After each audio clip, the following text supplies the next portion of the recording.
Oh, how the tables have turned. I get back to Austin, you're on a back deck. How does this happen? Yeah, I took the fam out to the ocean for a week. Get some get a nice little rest before the fall sprint hits us. Summer's over. Not officially, but unofficially. Labor Day has come and passed. Rolling into fall. I'm actually excited, giddy to be back in the saddle here in Austin. To finally be able It's to. interesting being in the south. Well, you're in the south. I'm like in the faux south. I don't know. No, No one Georgia's can the tell me. South. No, but Nashville. No one can tell me if Nashville's the south or not. Um, I I think we might have talked about this on the pod, but like the difference between Labor Day because of public schools, like public schools in the South start earlier, but Which doesn't public make any schools in the sense. North start right after Labor Day. So like Labor Day in the Northeast is legit the last day of summer. There's like 2 days and then public school starts. Yeah. Even down here in Austin, apparently they've moved it up a couple weeks. Usually they start the week before Labor Day, but my oldest started school on August 19th, but we were still in Jersey. His first day of school was on Tuesday. But yeah, it doesn't make any sense, particularly down here in Texas. Like August is the hottest month of the year. Well, that's why, right? Because like you can't do anything, so you might as well sit in the classroom air conditioned. No, especially for kids. Like they don't have recess or anything. It doesn't make any sense. Mine, like It should be I Labor think Day to I the don't. week after Memorial Day. This is what the school schedule should be universally. But what is their reasoning? I don't know. I haven't looked that far I into think it. the reasoning is that it's just so fucking hot outside that they might as well just be in school. No, well, for those of us that escape the city in the summer, like let us stay in our escape. But Maybe their school that's. gets out earlier, Am I being a right? suit racist right now? No, when completely unrelated. It gets out earlier, so Yes, it like you just change where your vacation is. gets out before Memorial Day. Yeah, so you just leave at that point and then come back earlier if you're gonna leave Texas for the summer break, or don't send your kids to public school. But um, that is a just interesting differentiator. And I Yes, mean, I noticed that when we came down here as well because I just think like the Labor Day crowds maybe they're lessened from the Northeast because a bunch of families are already in school. yeah, it's thrown off my vibe. You need to start school later. I don't care. Go Labor Day to Memorial Day, week after Memorial Day, no matter where you are. Well, homeschooling fixes this. It does. You should anchor the summer between Memorial Day and Labor Day. It's pretty simple. And then I also fucking love the water. get rid of daylight It's so savings too. refreshing. Oh yeah, there's nothing like saltwater therapy. If you So what guys, happened this week? I've not really been paying attention. Has it been a good week? it's been a week. I Huge don't. shout out to our friends at Baltic Honey Badger for throwing, and I'm sure what was an amazing conference this past weekend. And huge shout out to our friends in Atlanta who are throwing TabConf this weekend. And just know I love you all, but I also incredibly appreciate my time with my family on the water with some relaxation. Yeah, I was able to catch um, Sam Wooter's talk at the Baltic Honey Badger on YouTube. It was a good one on the State of the Lightning Network. Despite price being down, channel capacity falling, the number of transactions on the Lightning Network are skyrocketing. It's good to see. He does great work. Very efficient. Shout out to Sam. And I don't know if you said it, but he's with River. Yes, I did. So he sees River does a lot of volume. They also have their enterprise product, River Lightning Services. So they have a particular good insight into what's going on in Lightning right now. Yeah. It's both a feature and a bug of Lightning that um, it's very difficult to get a complete picture. You you're able to see certain parts of the network that you have liquidity and view in, and you kind of infer from there, and make estimates and analysis based on that. Yeah. Great talk. Go watch it. That's the first one I caught. There was a few others on my list to go back and watch, but they have both days of that conference up on YouTube if you want to go watch it. Always high signal. Shout out to Max and the Hodl Hodl team for throwing that. Again, sorry I couldn't be there. But likewise, we got a lot to talk about. You asked, how's the week been? You've been in your little coastal getaway. Been a lot going on, good and bad. And we're going to talk about it. But first, we'll jump into Clark's dashboard. The current price of Bitcoin is 25,830 cuck bucks. One cuck buck's going to get you 3,871 sats. Still teetering above a $500 billion market cap at 503.1 billion cuck bucks. We are at block height 806,623, which means that we were exactly 15 blocks away from the last palindrome block, which was 806,608, which is Bob. That's a really interesting palindrome there. 806,608. Uppercase B, O, lowercase b, O, uppercase B. Bob. Beautiful palindrome block. We had a difficulty adjustment earlier this week, a couple days ago. It was a downward adjustment of 2.6%. We are currently 1,793 blocks away from the next adjustment, estimated to be on September 20th, so 13 days from now. That's looking like a negative 4.4% adjustment. We'll get into that. A lot going on within the Texas grid and the mining industry down here. There are currently 106,081 transactions in Clark's mempool. If you're looking to get a transaction in the next block, we'll go over to mempool.space, and it's looking like you're going to need 19 sats per VByte. Or excuse me, 23 sats per VByte. And according to mempool, there are 543,749 blocks, or excuse me, transactions. That's 208 blocks that need to be cleared. You're talking, but you're on mute. Are you laughing? I deserve it. What? Or no, I was saying the days to Christmas Eve tick on. How do. you feeling about that bet, Marty? Getting a little nervous, not going to lie. I will say, I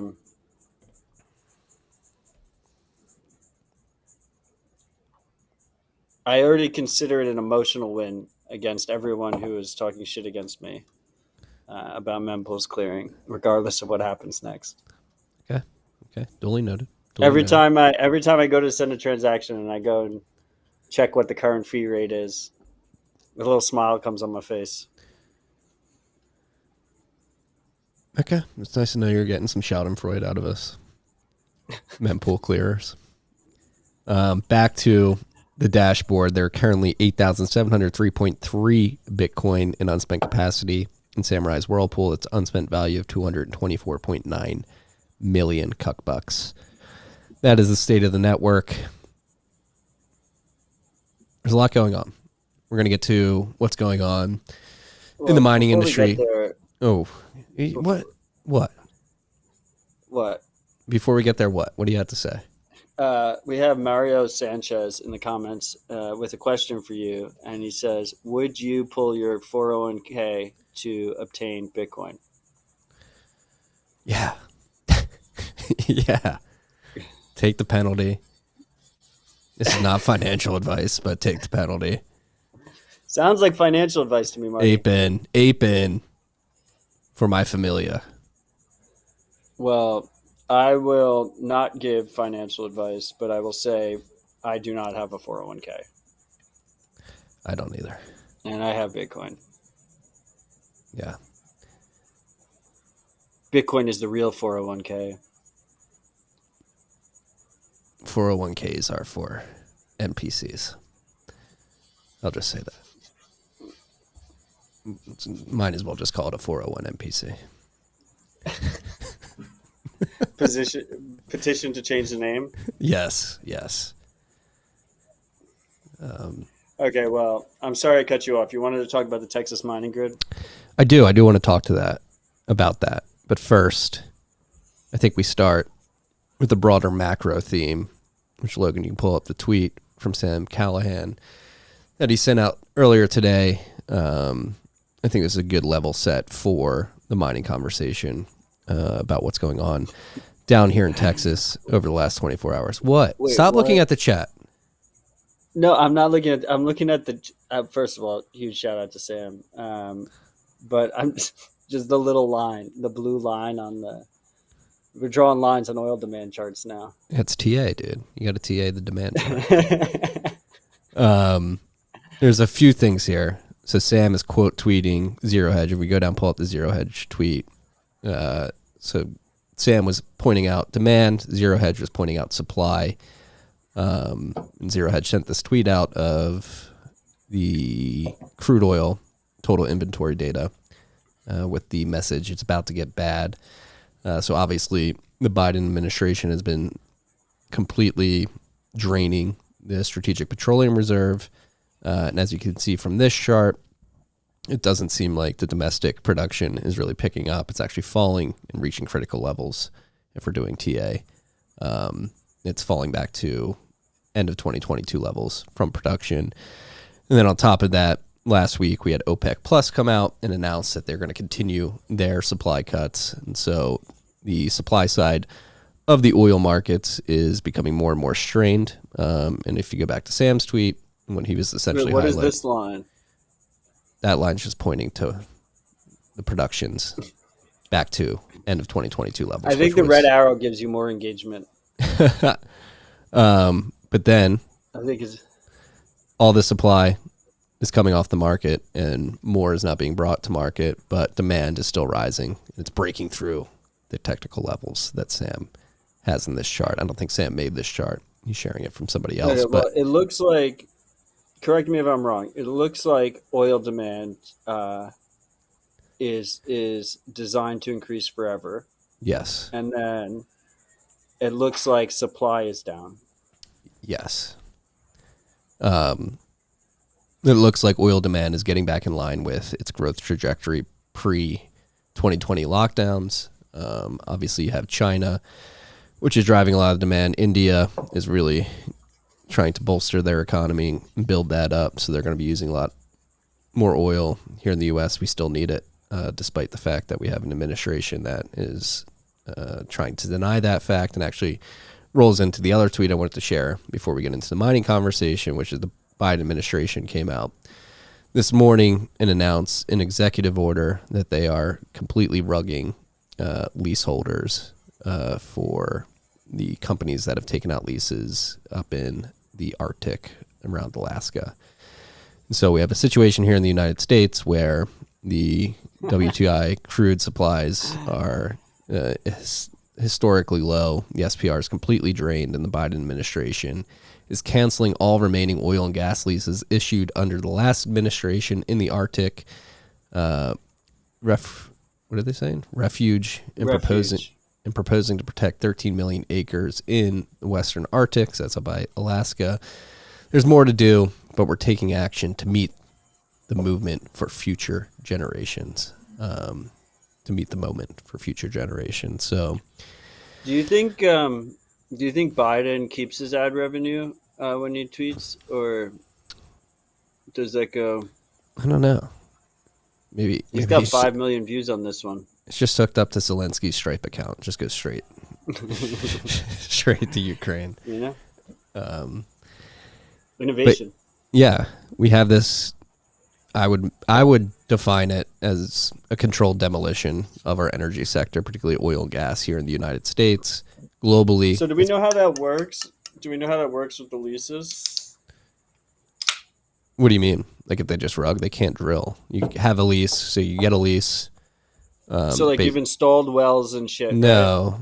So you get a lease, which allows you to explore. So a lot of these leases are probably doing.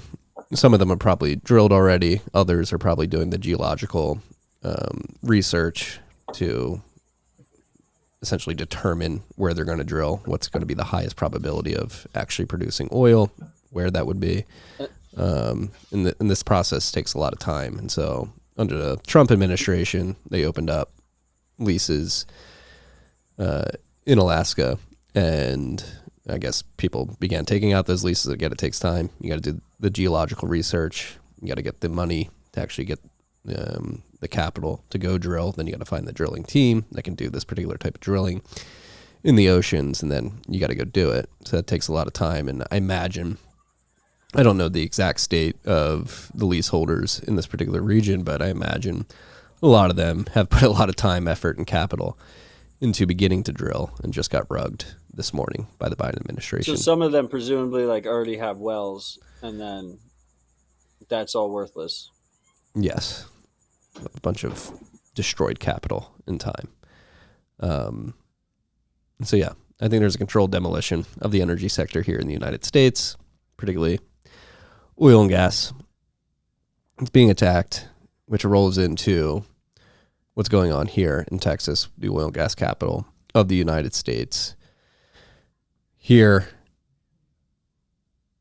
throughout ERCOT yesterday, the Texas, basically the state government sent out an emergency alert last night, like, hey, we are desperately close to having rolling blackouts. And it was a bad situation around, I believe it was like 7 p.m. last night, between 5 and 7 last night. It was very hot. And going back to what we opened the conversation with, like, I'm the perfect archetype. So you imagine post-Labor Day, tens of thousands, potentially hundreds of thousands of people flooded back to Texas to get back to work, get back to school. That was demand for electricity that was somewhere else in the country, escaping the heat. So we've all come back. We're turning on our ACs, we're turning on our lights, our dishwashers, and that is increasing demand on the Texas grid. And that's only compounded by the fact that the population of Texas has grown significantly over the last few years post-COVID. I think I saw a stat right before we went live that July 2022 was when peak demand in the summer was reached last year, and it was 72,000 megawatts to 72 gigawatts. And yesterday, the demand on the grid was at 82 gigawatts. So you had 10 gigawatts of demand rise year on year. So like 1/7 increase. I can't do the percentage math in my head. What is that? 15%? About 15% increase thereabouts in demand year on year. And so, yeah, we came close to having rolling blackouts last night.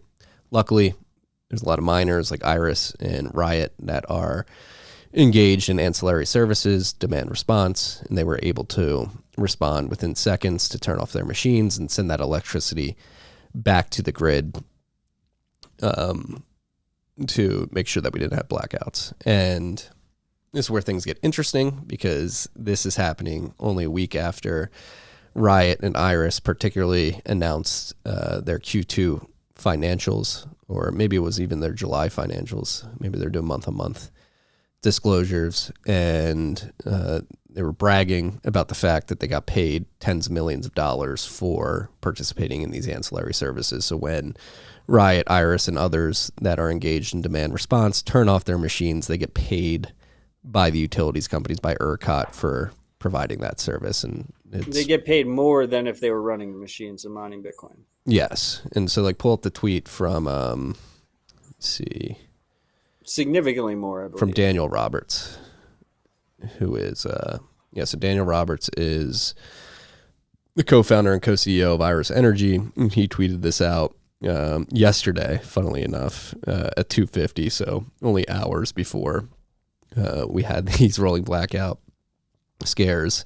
Yes, we were paid to produce Bitcoin last month in Texas. They made $28,000 per Bitcoin in negative electricity costs, so they were getting paid to turn off, plus $28 per Bitcoin when we sold it. So they made $7 million. They made $7 million mining profit for the month across our 4 North American sites. A lot of that profit was driven by this demand response, getting paid for turning off their miners, and this apparently has set off, and then you can go to the Riot tweet. I don't understand. I mean, like, I understand demand response. It's fucking awesome, and I understand that they get paid more when the grid needs them to turn off and allow that power, and when the grid doesn't need them, then they provide a consumer. So it results in more robust energy infrastructure and energy generation. But Yeah. Go back to the tweet. his tweet, I don't understand his tweet. You got to pull up the quote tweet. Yeah, Iris. So Iris, the tweet that he's quoting, they essentially -8 cents power. Yeah, so they were making $56,000 per Bitcoin mined when the price is at 28K. So they had 100% margin. Okay, yeah. The way he explained it, especially since the Bitcoin price fluctuates, was like quite confused. Like, what was the Bitcoin price in August? It was probably around There like was 28. many prices. Yeah, Yeah, but it was higher than that. It was lower than that. I imagine. Okay, they so take that like an makes more average. sense. Yeah, So they're making double the amount they would be otherwise. yeah. I mean, their profit margins are literally 100%, or were 100% due to the demand response. No, they're great. I mean, if it's a normalized -8 cents per kilowatt hour, then their margin was even higher than 100, right? Potentially, yeah. They had negative energy cost.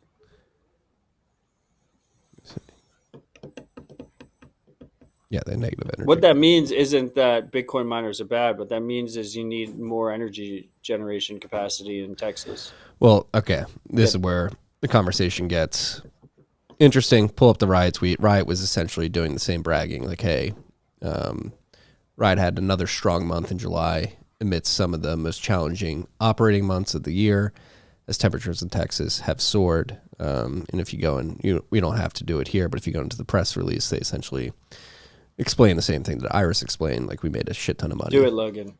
From participating in these ancillary services. I'm just curious how they phrased it.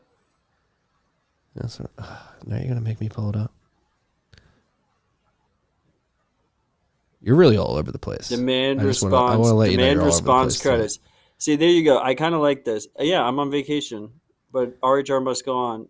They made $1.8 million in July just for demand response.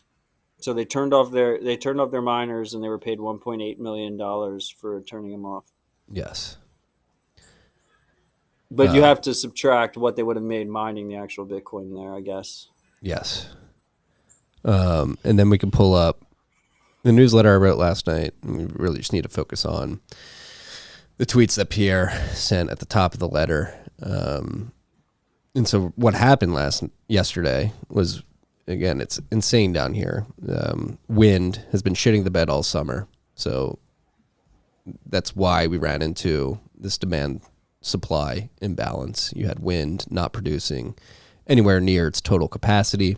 And you can see on the chart on the left, natural gas is picking up as wind is shitting the bed.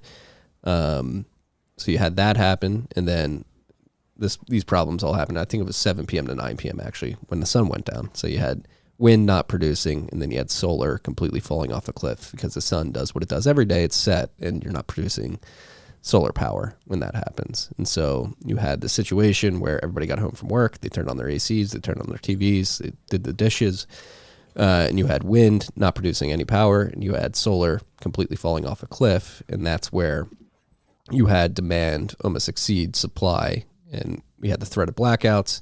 Luckily, again, we had Bitcoin miners that were able to turn off within seconds to send that electricity back to the grid to make sure there wasn't rolling blackouts. However, this is a very nuanced conversation, and there's many people, particularly in politics, who don't understand the nuance of this. And the rumors are that today, on the heels of Riot and Iris bragging about how much money they made in demand response, all the local state politicians here in Texas are screaming at Governor Abbott and calling for like an emergency meeting to take care of the Bitcoin mining situation. And their perspective, and their ignorant perspective, frankly, is that miners cause this problem. But as Pierre pointed out in his two tweets, it was really a lack of generation from wind and solar compared to their overall capacity. And so you had the situation where supply fell pretty drastically when the sun went down and demand was ramping up at the same time. Luckily, we had Bitcoin miners there to send it back to the grid. to ensure that the demand was met. And this is where the nuanced conversation comes in. I've been saying this for years, and I think as an industry, the Bitcoin mining industry really needs to show some introspection and think really hard about how you push the narrative on two fronts. Like with the demand response, I think it's completely fair that these miners are making millions, tens of millions of dollars engaging in demand response. It's a valid service. If they were not there to consume the electricity before they respond, like it likely would not be generated because you'd be wasting money. Like the fact that miners are there to provide revenue to the utilities companies is a big thing. And if they did not have these incentives to turn off, they would not be there in the first place. And so you would not have that electricity likely because it would not be profitable. The government doesn't have to pay them. Like no one's forcing them to pay the demand response. Like they're paying it because. Well, that's the thing. It's not even the government. ERCOT's a private grid system, so it's not the government. It's quote private. Unquote, right? Yeah. They don't have to pay them, but are utilities private? Like is ERCOT down here? Yeah. Are we? Okay. I mean, do they have a government sanctioned monopoly? Can you like move into your house and like choose a different electricity provider? I mean, ERCOT, like the coordination, the way I understand it, ERCOT, the coordination of like the power distribution, the movement of electricity and the sale of electricity is private. There is a governing board above that. It's a scam, Marty. Okay, but whatever. The utilities within ERCOT are There's private. no such thing as private utilities in America. No, that's a difference with Texas. Like we have a private grid, like, and that's why it's so robust. Compared to everything else. The grid is unique. The grid is unique because it's independent. But this idea that like these utilities are private and it's not government is, I mean, case in point. Like, are you worried about ERCOT stopping this demand response program, or are you worried about the Texas government stopping it? Well, the government could come in with mandates and perturb the free market, which typically doesn't happen in Texas, but "Quote unquote" private. That would be infringing on the private ERCOT. Oh yeah, it'd be really. What a surprise! But no, again, going back to the nuance of this problem is driven. So what are the two fronts? But there's no nuance. That's yes, what I'm saying. What is the nuance? You are being extremely disruptive on this episode. We shut up for 5 minutes and let me explain it. There's two fronts. Another 5 minutes granted. And shout out to Tom from Standard Bitcoin. He's been in back channels like screaming at people in demand response for 2 years, almost like, hey, it's great that you're making this money. I understand why you're making this money. It makes sense from an economic perspective. The incentives are aligned, but people don't understand the optics of it. They see it and they think these greedy miners are holding the grid hostage. So on the demand response front, that's the first front. The mining industry really needs to get ahead of this narrative battle that seems to be gearing up at the state level here in Texas, and will happen in other places too, and really walking people through the incentives and the economics of everything. Like, hey, if we're not here to consume this electricity outside of peak demand, like that power is likely not going to be generated because it's not profitable. We create this buffer, and when there is peak demand, like the only way that we will be here when there's not peak demand is if we're getting compensated during peak demand times, and it works out economically. You can run the numbers. The utilities are making more money. You have more reliable electricity. Like all the incentives line up. The economics make sense. And then number two, which I think is more important and something I've said many times over the year, and I think it's hitting a head now, is again, the reason why we had these potential blackouts last night is because wind and solar shit the bed. And you have the mining industry here in North America, particularly, really running with this narrative that Bitcoin mining incentivizes the build out of more renewable generation. But as I've said ad nauseum, you can build gigawatts and gigawatts of capacity for wind and solar, but it does not change the fact that they are unreliable. Last night proved that. So I think, again, the mining industry has to have some introspection and be very particular and careful with that narrative, because I actually think it's a detriment to the grid in the long run. The narrative we should be running with is we incentivize the build out of more reliable base load. So we should build more nuclear plants, more natural gas plants, and more coal plants. You should build out that base load to an absurd level where you'll never come close to not having enough electricity to meet peak demand, and miners will just soak up all the excess capacity. And then when you do reach peak demand levels and you need to send some electricity back to the grid, you're only sending a small portion of your overall mining operation back to the grid. It doesn't, like, you should build the base load to an absurd level where you never have to worry about blackouts.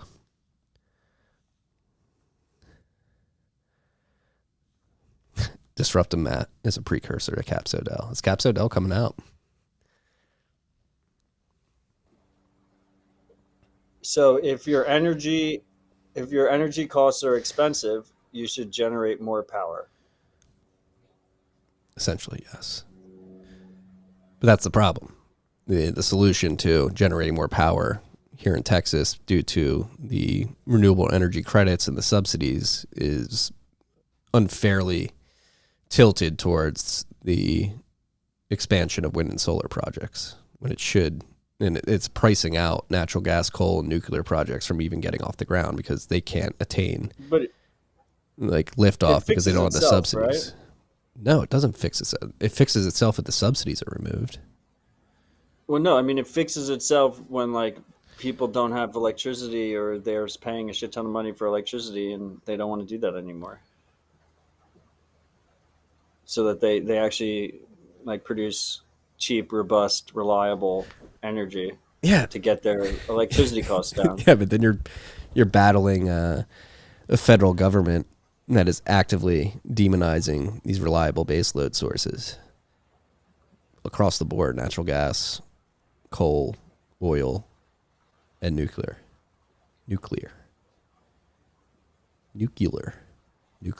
I've gotten better at nuclear over the years.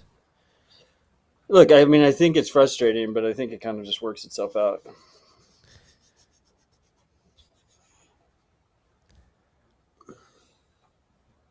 It better work itself out. It's fucking hot here. I can't have my air conditioning go off. Well, like, if it doesn't, then people will move. It just will take some time. But I think like a private enterprise like ERCOT, like if they want to invest in renewable energy, then feel free to do that, right? Yeah. People are trying to zap us and they can't because... I wanted to argue with that because it's not a fucking private fucking enterprise, but okay. Fair enough. Next topic. Would you want to argue with? Caps Odell soon. No, this idea that like ERCOT is an independent grid, yes, but like this idea that like they're independent of government and that they're fully private enterprise is complete psyop. Well, nothing's independent of government if you're running with that line of thinking. No, but especially utilities. Like utilities, there's no free market, period. Yeah, I mean, you can make this argument for Twitter too. Like they had FBI agents embedded, like they were not free from the government. Like, no, because there's an argument you can use TikTok or you can use LinkedIn or you can use whatever. But like you move into a home and your jurisdiction just depends on what utility you use.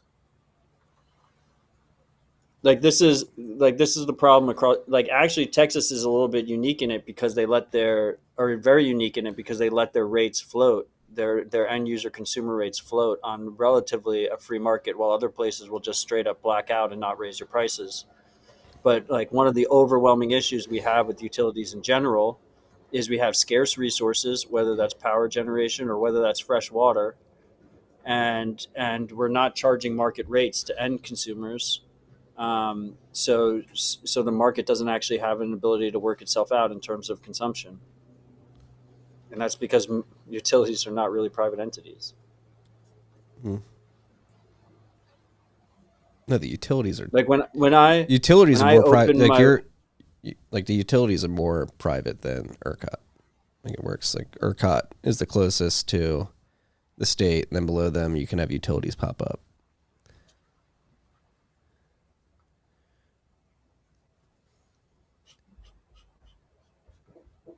We just need to figure it out.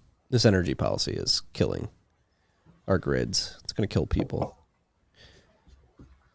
You imagine if we had blackouts and it's 107 degrees. Like if you have like really bad blackouts. Am I correct?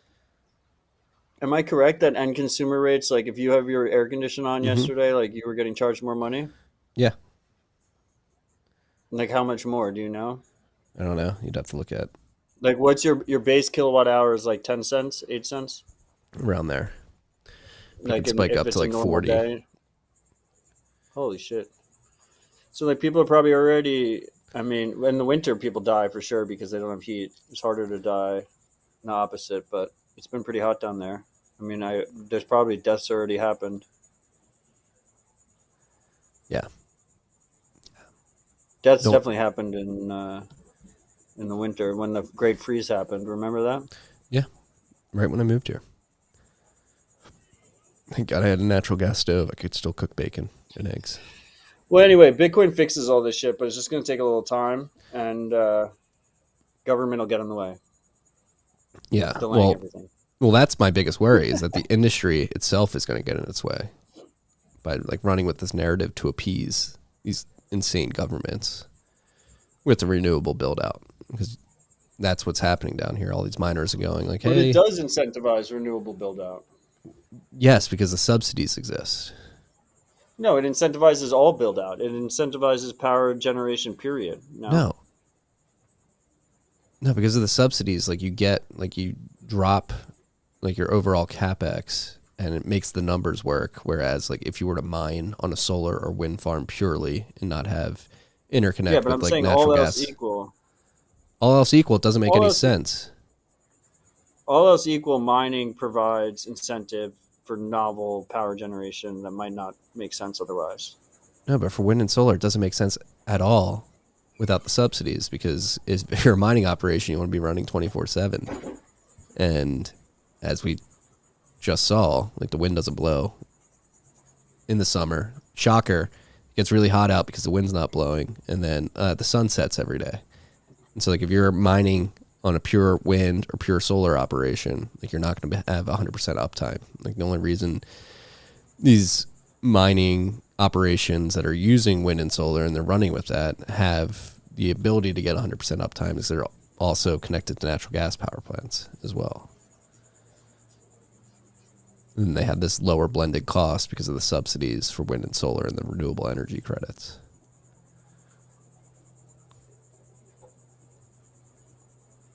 It's a complete shit show. Like, we should be using denser forms of energy, not less dense. Going back to wind and solar. I mean, what I think is going to be really interesting is the AI compute entering the conversation. So like right now, like for all these different AI models and whatnot, they have all these GPUs running. They all have all these chips running, and it's kind of similar. They consume large amounts of power. In the learning time, like when they're actually like the models are learning, they don't need high bandwidth, but in general, they need more bandwidth than Bitcoin mining. But they can also be turned on and off at will for the most part, unlike Netflix servers or something like that. I don't think so. Yeah, they can do demand response on AI, just not as much. It's not Definitely as not as much. good, but anyway, like there's such big money backers on that side, and I wonder, and they're very like established, entrenched players. I wonder how much that changes things, but. Well, that's what I think the trend is going to be co-locating. Like if the AI industry wants to get ahead of this narrative battle that they're definitely going to experience as we have here in the Bitcoin mining industry, like the trend is going to be, and you're already seeing Bitcoin miners begin to implement this. Iris, who we mentioned earlier, they also mentioned in their filings that they have HPC compute co-located with their miners. Crusoe Energy has been doing that for years now. And that's actually, it's a great way for a Bitcoin mining operation to, number one, diversify revenue streams. The HPC compute for AI is HPC, that's a redundant. HPC is high power compute or high performance compute. Anyway, that is really high margin. So if you want to supplement your mining margins, particularly in bear markets, it's a great thing to have. And then for these AI, coming from the AI side of things, like if they want to get ahead of this narrative, they should definitely be co-locating with Bitcoin miners to have the ability to engage in more robust demand response from their operations to essentially cater to the zealots out there. Like, hey, We can serve electricity back to the grid because we have this Bitcoin miners that we can turn down and still make a lot of money doing the AI stuff.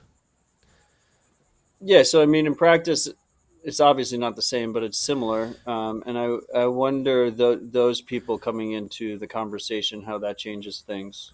Because it's kind of funny, like if you think about the overlap, it actually is like a lot of the AI people are either former shitcoiners or current shitcoiners that were like fudding proof of work the whole time.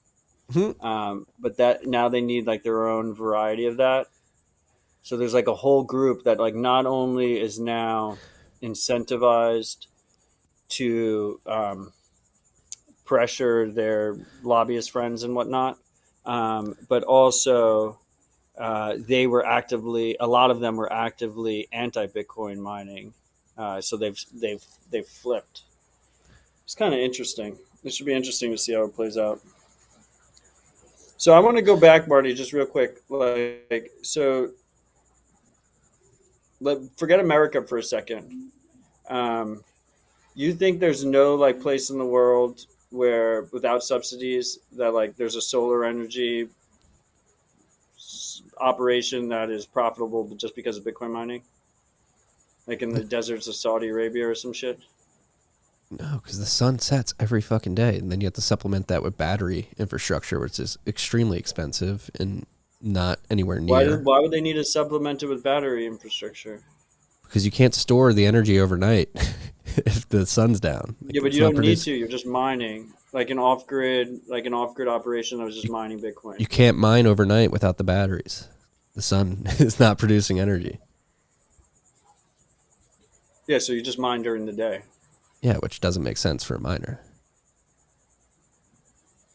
So you think there's not a single situation where the numbers make sense without subsidies? I mean, it'd have to be. And is that just short? Is that just today, or is that forever? You need the Like batteries. we agree on the. Maybe you can get a lower blended cost if you have like a connection to nat gas or something like that. But again, that lower blended cost is being driven by the subsidies.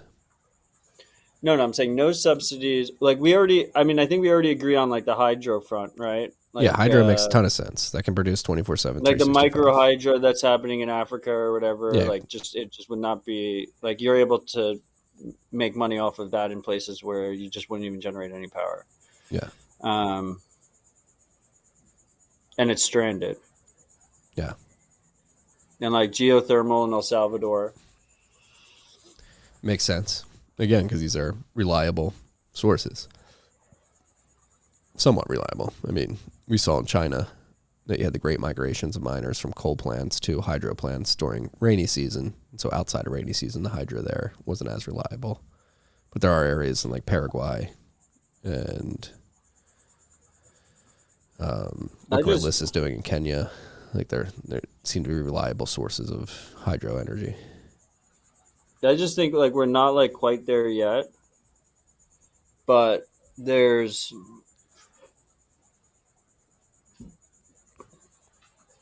like as Bitcoin grows and becomes this standard money of the world, and there's just raw incentive to just generate and consume cheap energy.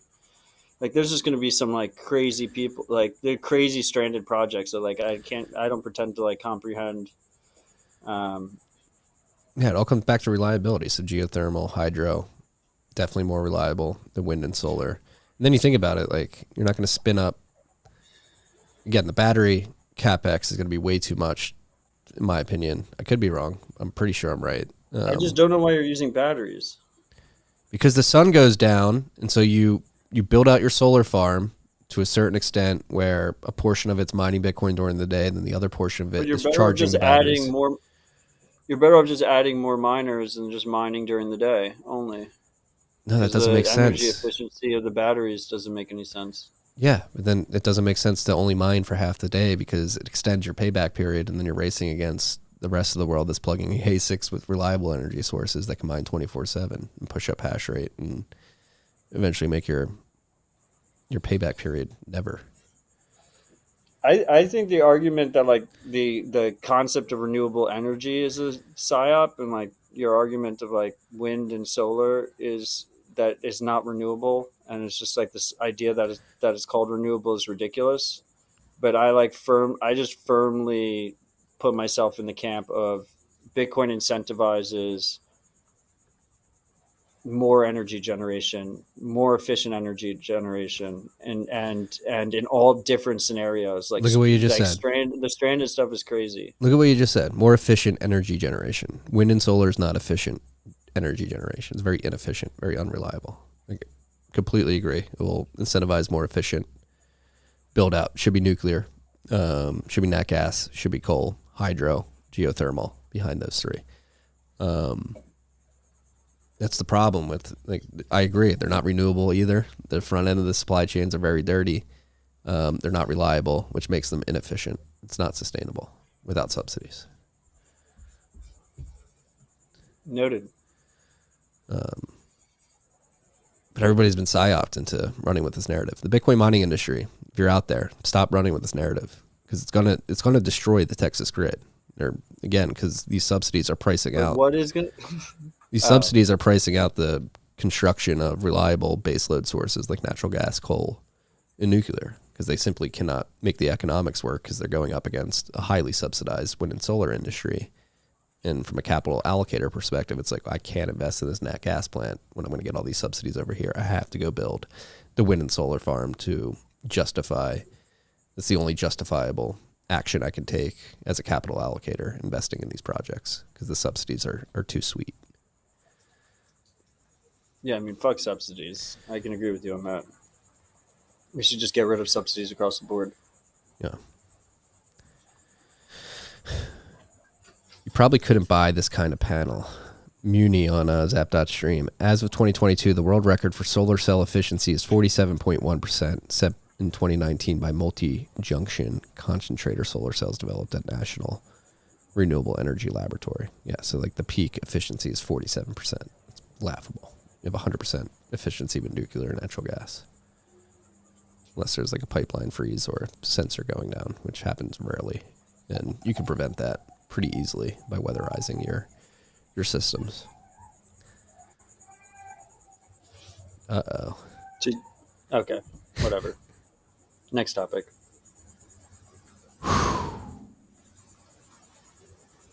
It's an important topic.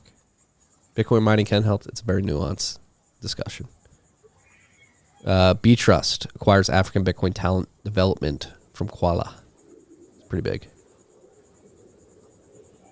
Yeah, I mean, Qala is awesome. It is an awesome initiative. Our friends Bernard are involved there. Abubakar's involved there, I believe. And to be fair, there was a little bit overlap, because I believe Abubakar is on the Btrust team. I'm not sure if Bernard is, but it seems like it makes a lot of sense, this merger of sorts, where Btrust is there for funding, and then Qala actually does the in-house training of Bitcoin developers. So for those that are not familiar, Abubakar is a Bitcoin core contributor from Africa. And part of the inspiration for Qala was, let's get more core developers, young Africans, to contribute to Bitcoin. So this is both projects are awesome, both initiatives are awesome, and it's great to see them join forces. It makes a lot of sense to me. Yeah. Shout out to Abubakar. Shout out to Btrust, Qala. It's happening. It's happening. Next on the list, this was really cool to see. BTCPay server partners with Spiral and LDK to develop a BTCPay app, a mobile app. That'll obviously be leveraging the Lightning Development Kit to help brick and mortar businesses accept non-custodial Lightning payments on mobile. It'll come with NFC, accounting, receipts, refunds, Lightning Node on the phone. LSPs will be integrated, will be non-custodial and easy to use. So Pavel next announced this in Riga at the BTCPay server day earlier this week. I don't think anything's been launched yet, but this is really cool to see. Non-custodial mobile app with an integrated LSP following the way of Zeus and Mutiny here. It would be really cool to see. Yeah, I mean, BTCPay is awesome because you can accept Bitcoin without trusting a third party. But the main trade-off is you have to run an always-on server somewhere. So the dream is quite simple. The dream is that a merchant should just need to have a mobile phone or an iPad or something, and they'll be able to accept Bitcoin without giving up custody, without trusting a third party, and without having to do the requisite KYC that a lot of these custodial merchant processors require. Yeah. And I'm actually excited for this because obviously BTCPay has been around since what, 2017? 2018 maybe? We implemented it in 2018 into the website, so I think it came out before that. Obviously came out before then, but they've built a lot of powerful tools over the last 5 or 6 years, and I imagine they'll be able to easily port those into the mobile app. And I mean, having accounting, receipts, and refunds built in will be massive. I don't think I've seen that in many of the POS services for Bitcoin that are out there to date. At least not on the self-custody ones. No. Like, this is a proper open source project. You can run it yourself. But anyway, it's great to see. Yeah. Support for Mercury Wallet. Important announcement if you're using Mercury Wallet. It's going to be discontinued as developers are focusing on Mercury Layer. So for those of you who are unaware, Mercury has really been pushing the idea of state chains. State chains are a way to exchange private keys without sending an on-chain transaction. And so they have this new blinded MPC off-chain protocol layer that they're going to be leaning into with Mercury Layer.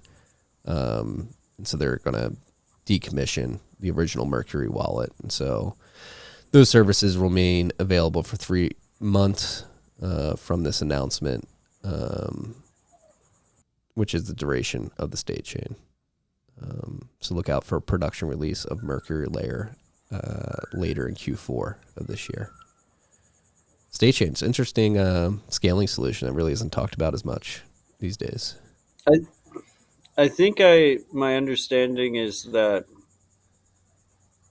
end users won't have to do anything because their state coin expires and it becomes a on-chain UTXO, but I'm not positive. But yeah, if you have any funds in Mercury Wallet, definitely figure out what that answer is and withdraw. Are you bullish on state chains?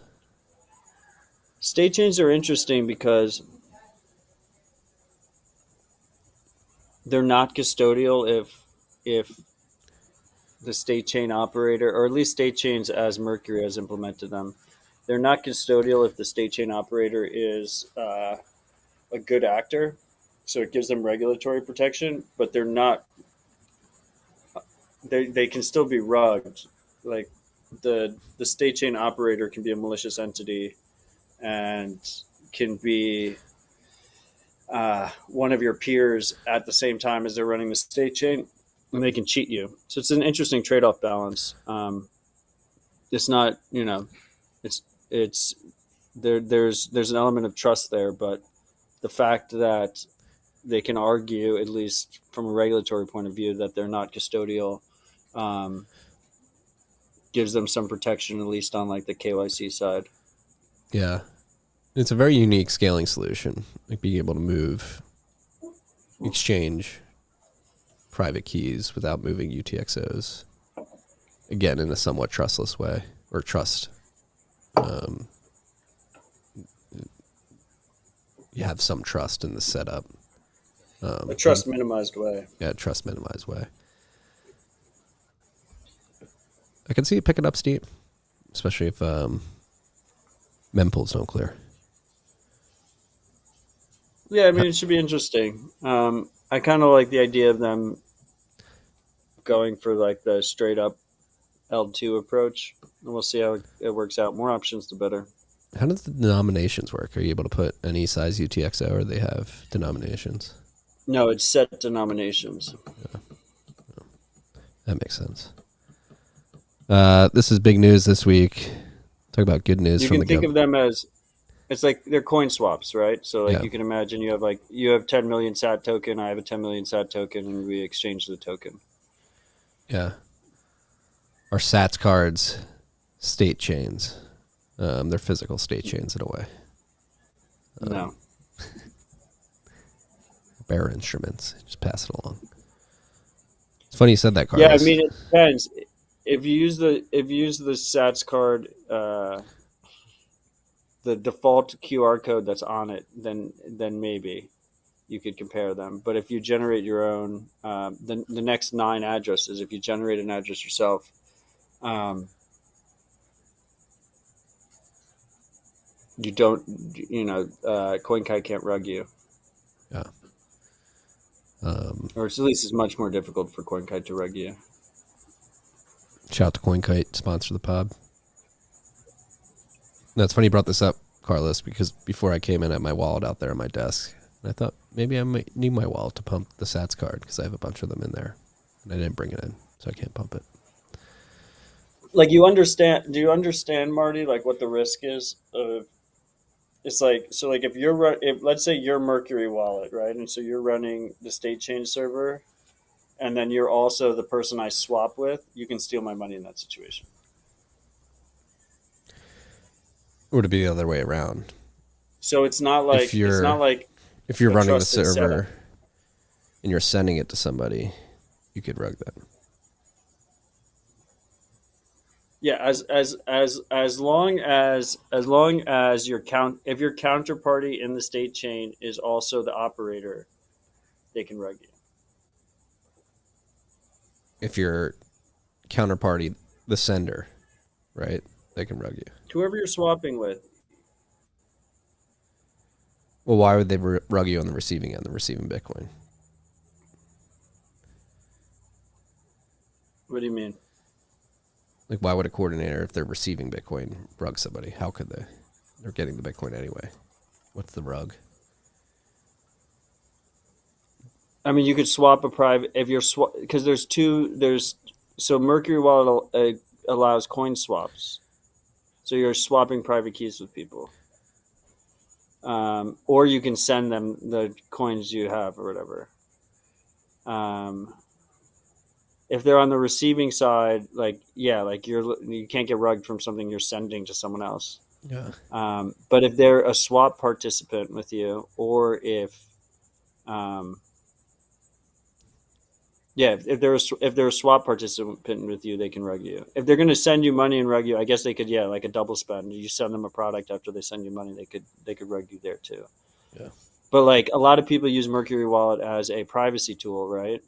So they go in and they get their state coins and then they swap them with others. And there's no way for you to tell if those others are the operator. And if you swap with the operator, they could rug you. Now, the argument is they have, first of all, the main argument is if they act maliciously, they open up themselves to people not using the service and, criminal prosecution or something because they're like known actors. And then second of all, they have cryptographic proof of rug pull. So if they do the attack, you can show cryptographic proof like, look, they scammed me. And then as a result, there should be social pressure attached to it. So that was one of the big innovations they came up with in their trade-off balance was proof of rug pull, which I thought was kind of clever and interesting. I like proof of rug. Like if Binance steals your money, you're like posting screenshots or something, and Binance steals your money. But if a state chain steals your money, you're able to post an actual cryptographic proof that anyone can verify themselves locally. Yeah. Pretty What cool. do we think? Is Binance going down? I think it's overblown, but yeah. We shall I see. mean, I've been pretty. They still haven't yet. It could. I still think their biggest risk is a fucking cruise missile, or at least a metaphorical cruise missile. And even that's low risk because nobody knows where Binance is. Yeah, but I mean, CZ is a relatively public figure. They have like 18 They're a different global corporate shadow headquarters. bank. Yeah. They probably have more than that. Wouldn't surprise me. But anyway, if Binance rugs you, you can't cryptographically prove it. But if state chains do, you can. Good to know. I like state chains. I think they need more tick. This was big news this week. The Financial Accounting Standards Board. Oh, we were just talking about Binance. Did you see like more details came out about how much fraud Barry committed? Oh yeah, the what was it, $18 million loan with no maturity, no interest rate, and it was like it was when he had insider knowledge that 3 Arrows was going to collapse. FTX still was operating, and he was like he knew everything was about to blow up. Yeah, well, there was two parts. So he did something in like May of 21, and then in June, like he took the loan out and bought a bunch of Bitcoin or something like that. Yeah, to feed in the GBTC. I feel compelled to bring this up because most of the people fanning the flames of Binance going down also defended Barry in his suits. So, and Genesis sued Digital Currency Group this week too, right? Did you see that? Yeah, it's a clusterfuck, and it's just to me it's interesting that like this is an ongoing clusterfuck, and you hear more about Binance than you do about that. So yeah, do you think the Grayscale ETF gets approved? I can't imagine with all this. Is Grayscale separate from Genesis? Yes. Is it I separate think from the DCG? key, No. the most important thing for them about winning that SEC case is GBTC is like the only thing that's making the money right now, and they have a shit ton of it themselves because they hold their own shitcoin, and regardless, the discount decreased because of the lawsuit. So, and they're collecting 2% on total assets under management. So, I think they already kind of accomplished their goal, and they really don't want an ETF anytime soon because then all of a sudden they can't charge 2%. Yeah. It's a clusterfuck. I think maybe that's everybody's expecting Binance to be the blow up that ends the bear market, but it could be Digital Currency Group, Genesis, Grayscale. But they already blew up. They're the ones that fucking caused the whole fucking thing, and they're like at the nexus of everything that went bad. Like Luna, fucking FTX, BlockFi, fucking Gemini has a $1 billion hole in it. Like it all goes back to Barry. Everything is like Barry was intimately connected to all that fucking shit. And if you know, not your keys, not your coins. Like I personally think like solvent exchanges shouldn't mind bank runs because if you're solvent, it shouldn't fucking matter. So I think everyone should just withdraw. Period. Always and always hold your own keys.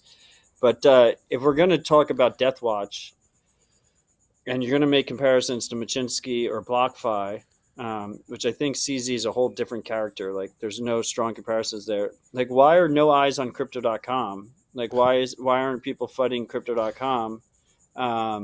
Crypto.com, who spent a shit ton of money on the LA stadium, who spent $100 million on the F1 stadium, who was literally created out of an ICO to begin with, that did all of these fucking crazy games.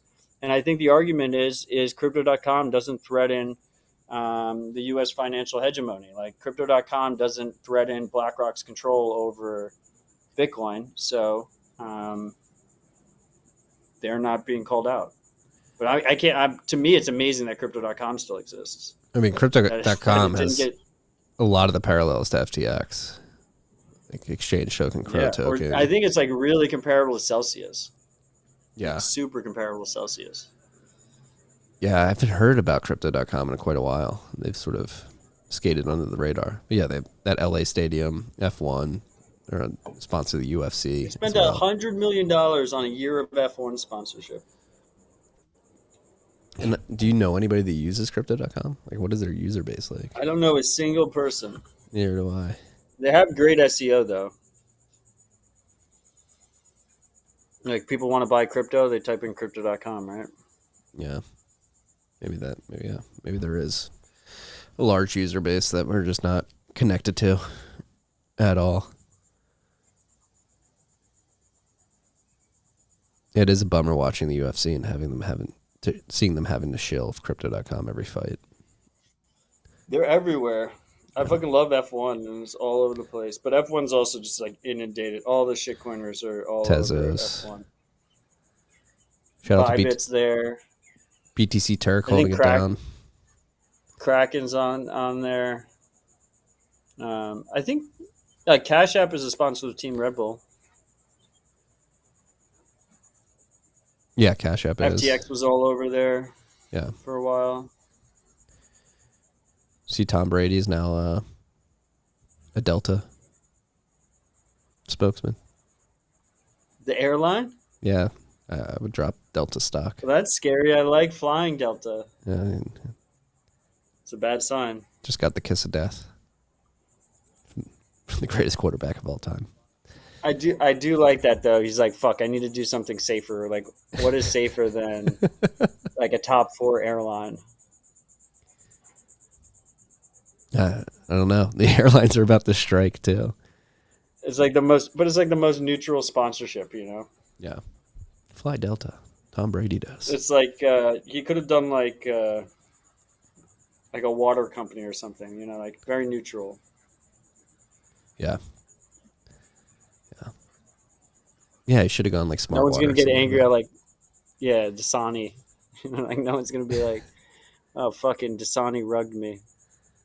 No, he'll become the Dasani spokesperson. Then a couple weeks later, it'll come out that they're leveraging Congolese slave labor to get their water bottles. Well, made. that wouldn't surprise. Like Nestle does fucking crazy shit. I wouldn't be surprised if Coca-Cola does too. Yeah. Speaking of crazy shit, this was I don't know if this is a surprise or this was expected, but earlier this week, the Financial Accounting Standards Board, FASB, as it's commonly referred to, unanimously voted to approve long-awaited accounting rules for Bitcoin and other digital assets. New rules will require fair value measurement, aka highs and lows. Expected publication date is by the end of the year, so this rule is not official yet, but it's looking like it is going to be by the end of the year.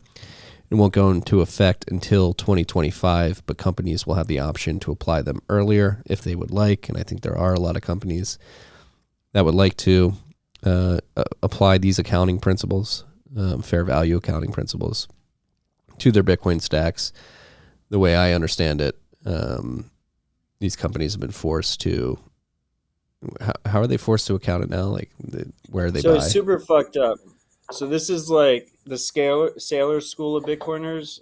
Fuck, this is like their arch enemy. You know how like Marty, like how passionate he got about the demand response and miner narratives or whatever. Like the sailors of this world, this is their singular focus. This has been their singular focus, and it's because it's fucking ridiculous when MicroStrategy owns Bitcoin on their balance sheet. If the Bitcoin price goes down, they have to adjust it and say, and you know, adjust for the loss and say, you know, we bought Bitcoin at 30K, but now it's worth 20K, so it's worth 20K on our balance sheet. But if it goes up, it goes to 40K or whatever, they can't readjust unless they sell it. So you can buy Bitcoin at 5K, it could be fucking 100K, and you can't reprice that at any point up to the upward side. You can only reprice it on the down. You have to reprice it on the downward side, and you can't reprice it on the upper side. So it's completely malicious to any public company that wanted to hold Bitcoin on their balance sheet because it made it look like it was a horrible investment to shareholders. So this changes that. Yeah. Pretty big. Yeah, because imagine having to like force sell wash trade to get back in. Just to make it look like your business is doing as good as it is. Well, like the argument was, I think the argument was that like it's how they treat illiquid assets. So like you have like art on your balance sheet. I mean, like the public companies have art on their balance sheet, but like they have art on their balance sheet. It'd be a little bit ridiculous if they could easily mark up that art to like $10 million or something on like some illiquid trade. But like obviously Bitcoin shouldn't apply to Bitcoin because Bitcoin is one of the most liquid assets in the world, if not the most liquid, depending on when you want to sell it. So yeah, Sailor's probably happy. This is good for public companies that want to stack sets. How Like, what does this do for valuations of these companies in bull markets? Like, that never occurred to me. Yeah, I mean, that was the thing, right? It was like during the bull market, MicroStrategy wasn't able to like everyone had to redo. Like there was savvy investors that were like doing the math themselves, but like publicly they couldn't revalue it, so it was like completely misleading numbers. Yeah. But that's the argument. So like someone like MicroStrategy, he did it regardless, right? He said fuck it. But that's the argument some of these larger corporations, some of these more mainstream corporations say for why they don't put some of their treasury in Bitcoin. Yeah. But yeah. So the public market institutions are coming because of FASB. Shout out to FASB. Marty, the institutions already came and they got absolutely wrecked last cycle. Is BlackRock going to get wrecked? I hope so. If they fuck around, they'll find out. No, it's not getting wrecked. Shouldn't say that. Bad juju. But Machankura implemented additive batching with RBF for on-chain transactions. Machankura allows Africans to send and receive Bitcoin without internet access. It combines USSD technology with Bitcoin's Lightning Network. So now they can spend sats to an on-chain address as well, which is pretty big. So Machankura or whatever. I'm going to go with Machankura. Is Machankura. Presumably easier to pronounce for locals. But it is a custodial wallet that you can use with non-smartphones. So like a lot of people in Africa still have phones that can just do text and call. And you can use this service to send Bitcoin with those. They also have like different integrations with M-Pesa and some of these other mobile money fiat stuff. So you can move back and forth. Obviously, custodians are trusted third parties, not your keys, not your coins. But I thought this was an interesting story because it shows the natural incentive of Bitcoin's fee market. These custodians all have to use scarce block space. That scarce block space comes with a minor transaction fee. And that minor fee they have to pay or their users have to pay.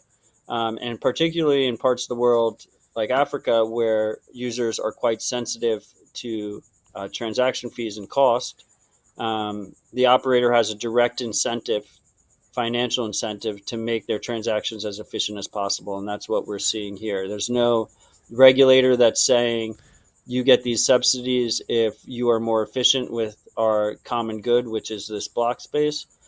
It's just the pure free market that is incentivizing efficient usage. Yeah, it's beautiful to see. Free market can solve problems. Is Bitcoin the only free market left in the world? Yeah, it's the closest we've ever had to one, at least in the modern age. It's not. I know what you just said. Oh fuck for. It's not your mic. It's the cicadas in the background, whatever those are. No, I said oh fuck because Jack's Machine in the chat said that Brady is also a Hertz car rental sponsor guy too now, and I love Hertz. Hertz is my favorite car rental company. You can't use them anymore. At the Tom Brady smudge. How bad is it? Has the goat fallen that far from grace? Yes, I'll mute myself to try and reduce cicada noise. They're like surrounding me and being quite loud right now. I like it. I don't mind it. Can you hear the boats in the background? Faintly. Well, next week I'll be back in the studio, freaks. Yeah. Ted79 is saying, hope you guys kiss and make up after this. Do we have to kiss and make up? No.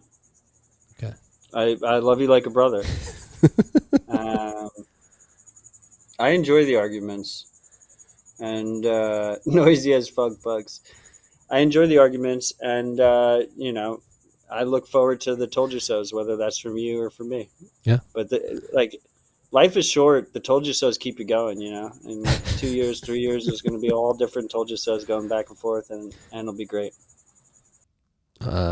It'll be interesting to see the told you so around Christmas. We should do something. I mean, this may be the longest running bet we've ever had on the show. I think we have to. When mempools don't clear before Christmas, we're gonna make Marty's gonna have to do the Christmas rip just by himself. It's just gonna be a single frame of just Marty. Logan will be in the background, and it'll just be his apology episode. I'll be wearing a velvet sports coat, smoking a pipe. We'll have some whiskey. It'll be good. It'll be a nice Christmas rip. It would be fucking hilarious if they cleared on Christmas Day. Ah, yeah, that's exactly what's gonna happen. That's what's gonna happen. Knowing my luck. We've got one more topic before we head to Boostograms and software updates. El Salvador is bringing Bitcoin education into public schools as part of the curriculum in 2024. This has been a big initiative by Me Premier Bitcoin. A lot of the guys from IBEX have been working on this. Shout out to Carlino. I know he's been pushing this pretty aggressively down there. They've run a bunch of pilot classes over the last couple of years, and it seems like it is going, as the headline says, to officially be implemented into the public education system, this class. And I've seen the textbook. It is what you would want from a Bitcoin lesson. It's built by Bitcoiners. Shout out to Carlino and others who worked on this. And yeah, it's a fucking awesome project. Yeah. They're doing it the right way. And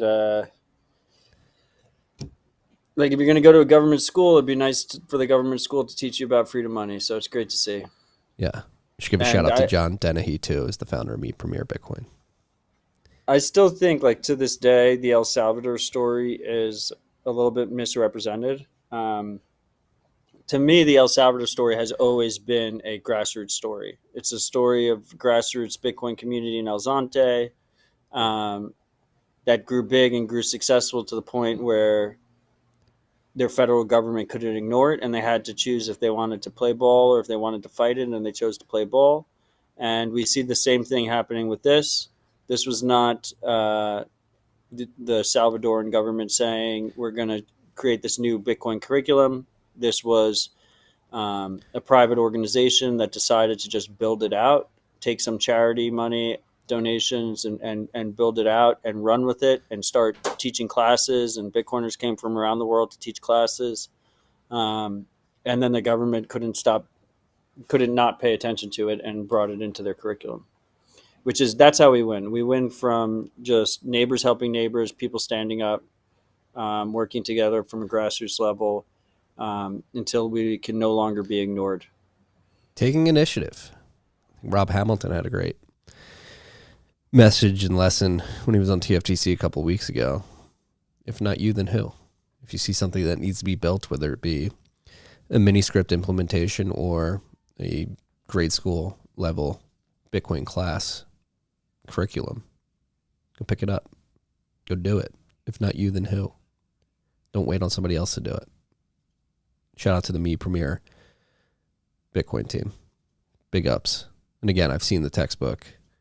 It is what you would want youngins, high school students to learn, getting into Bitcoin, how to create a private public key pair. What I love is how to send Bitcoin. Yeah, it's super economics. practical.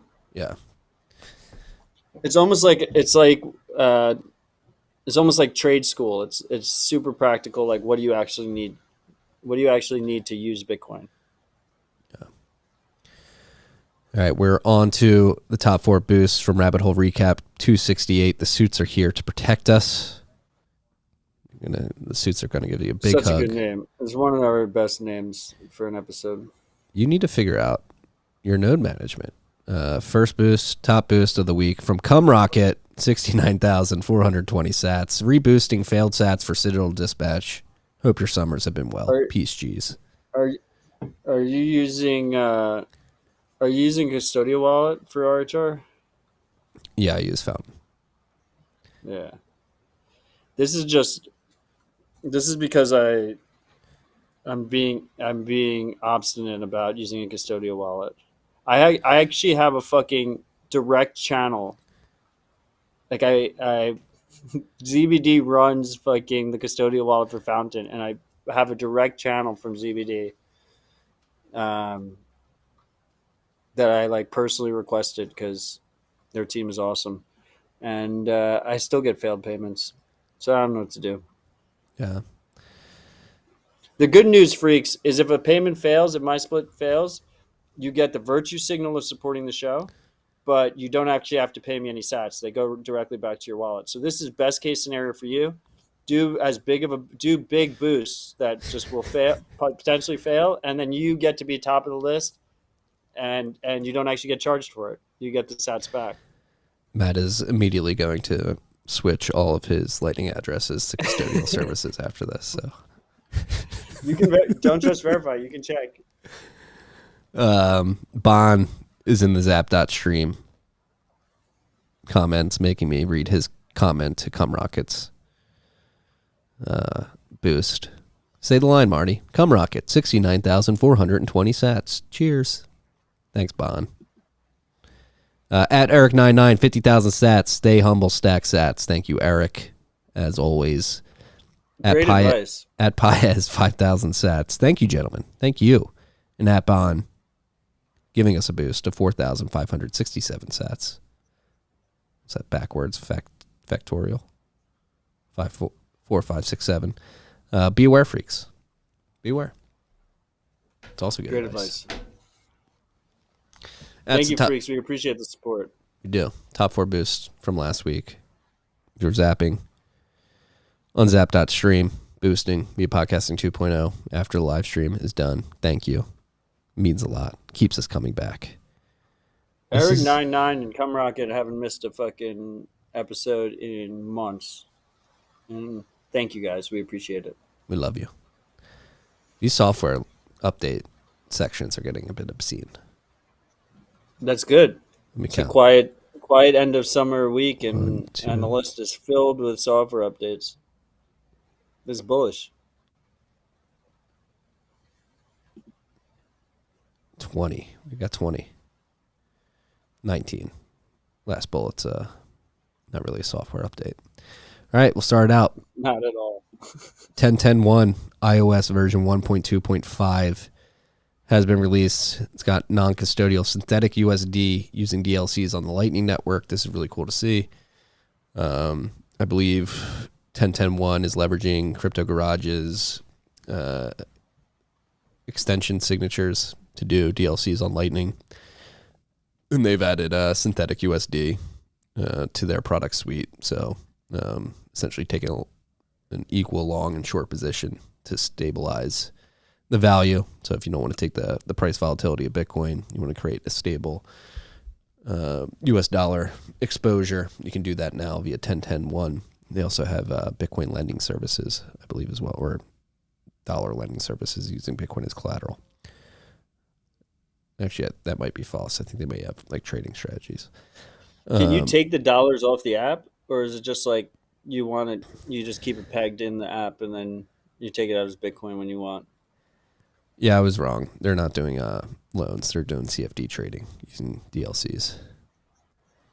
Sorry for. I think this is like you're just like pegging Bitcoin to dollar amount, and then but withdrawal and deposits are Bitcoin, not stable coins or whatever. Yeah, it's a Bitcoin circular economy.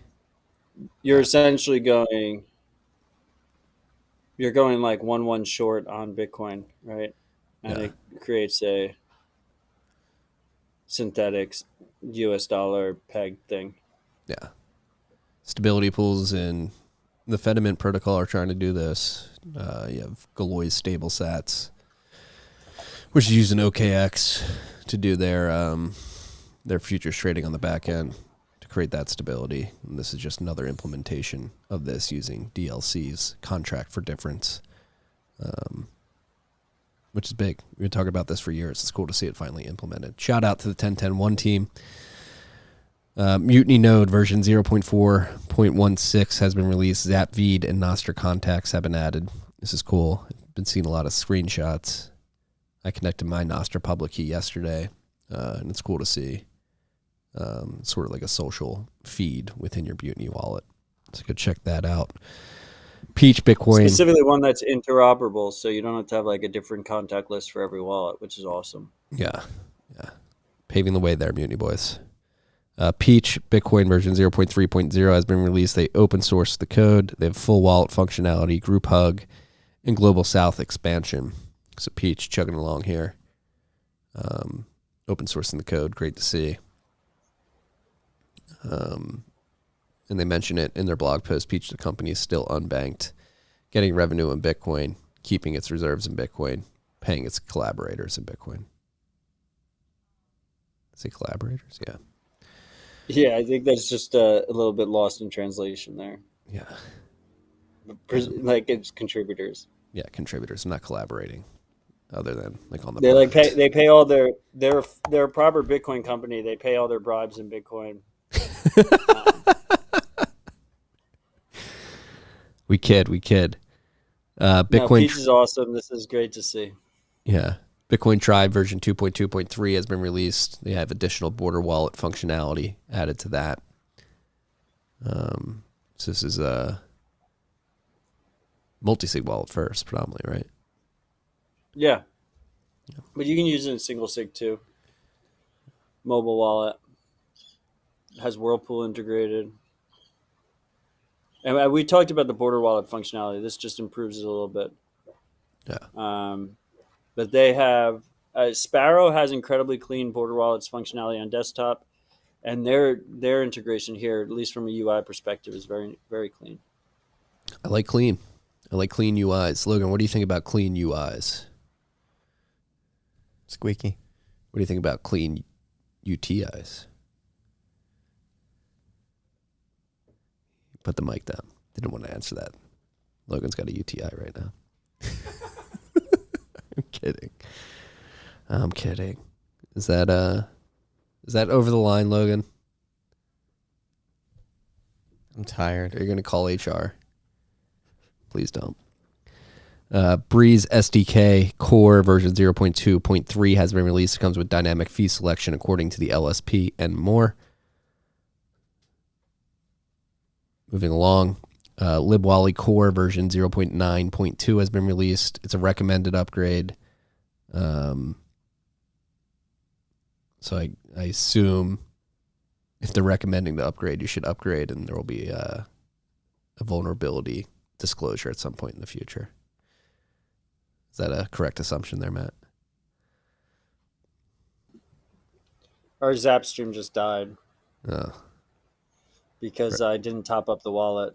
I thought I could make it by the end of the episode. Rest in peace. We're still live on every other platform. What was your question? Is LibWally being a recommended upgrade signaling that there may be some disclosure to come in the future, or? It seems like that, yes. Yeah. But I don't know how many people are using it. But I don't either. But if you are using it, it's recommended that you upgrade. It's usually wise to upgrade when they recommend it. This is cool to see. Bitcoin's cryptography library, libsecp 256k1 version 0.4.0 has been released with a new Elswith module. Peter Wolla announced this earlier this week or last week. The release adds a new Elswith module that implements Alligator Swift encoding for public keys and X-only Diffie-Hellman key exchange for them. But my pay grade. yeah, same. It's representing Alligator Swift permits representing SecP 256k1 public keys at 64-byte arrays, which cannot be distinguished from uniformly random. This is what's used to generate our private keys, which is, obviously incredibly important to the entire system. So that's why we're tracking it, but way above my pay grade on what has changed. Yeah, it seems like they've just increased the security of the private key generator with the 64-byte arrays. It'll be interesting. And so, this isn't every private key generator. This is ECDSA, obviously, with Taproot. We got Schnorr as well. That's another way to create your private public key pairs. It should become more prominent moving forward. Nuthash Wallet. Browser extension released. Nutstash. Nutstash. What did I say? Nuthash? A little spoonism there. Nutshack Wallet. All right, I'm calling HR. That was over the line. I'm calling HR. I feel attacked. It's okay, Logan. It's below my line. Nutstash is a custodial Lightning wallet for your browser. The extension embeds the Nutstash wallet app within their browser, available on Chromium-based browsers and Firefox. Seems like an Albi competitor. This is no, it's an eCash wallet. It's the eCash wallet. Yeah, that's what I'm looking at. No, it's a custodial eCash wallet. It's just they released a browser extension. Did they rename it to Cashew, or is this completely different from Cashew, or is this no? It's compatible. It's compatible with Cashew, but it's a different project. Yeah, that's why it's called Nutstash. Cashew's named after a nut. You get it? I get it now. A little slow, but I'll get there eventually. Ronin Dojo version 2.0.2 has been released. We got a hot fix starting around September 1st. Began seeing a few reports that the Ronin install resulted in indefinite spinning during installation via the UI. We had seen this on rare occasions due to internet issues. However, when we realized this was a trend related to a Docker dependency in the Dojo software version we were using, which was version 1.18.1, they immediately acted to create a hotfix. So if you were seeing that indefinite spinning problem during your installation via the UI, they have fixed that. So you won't see that spinning anymore. Then Ronin UI version 2.3.0 has been released, and they have a new pairing page.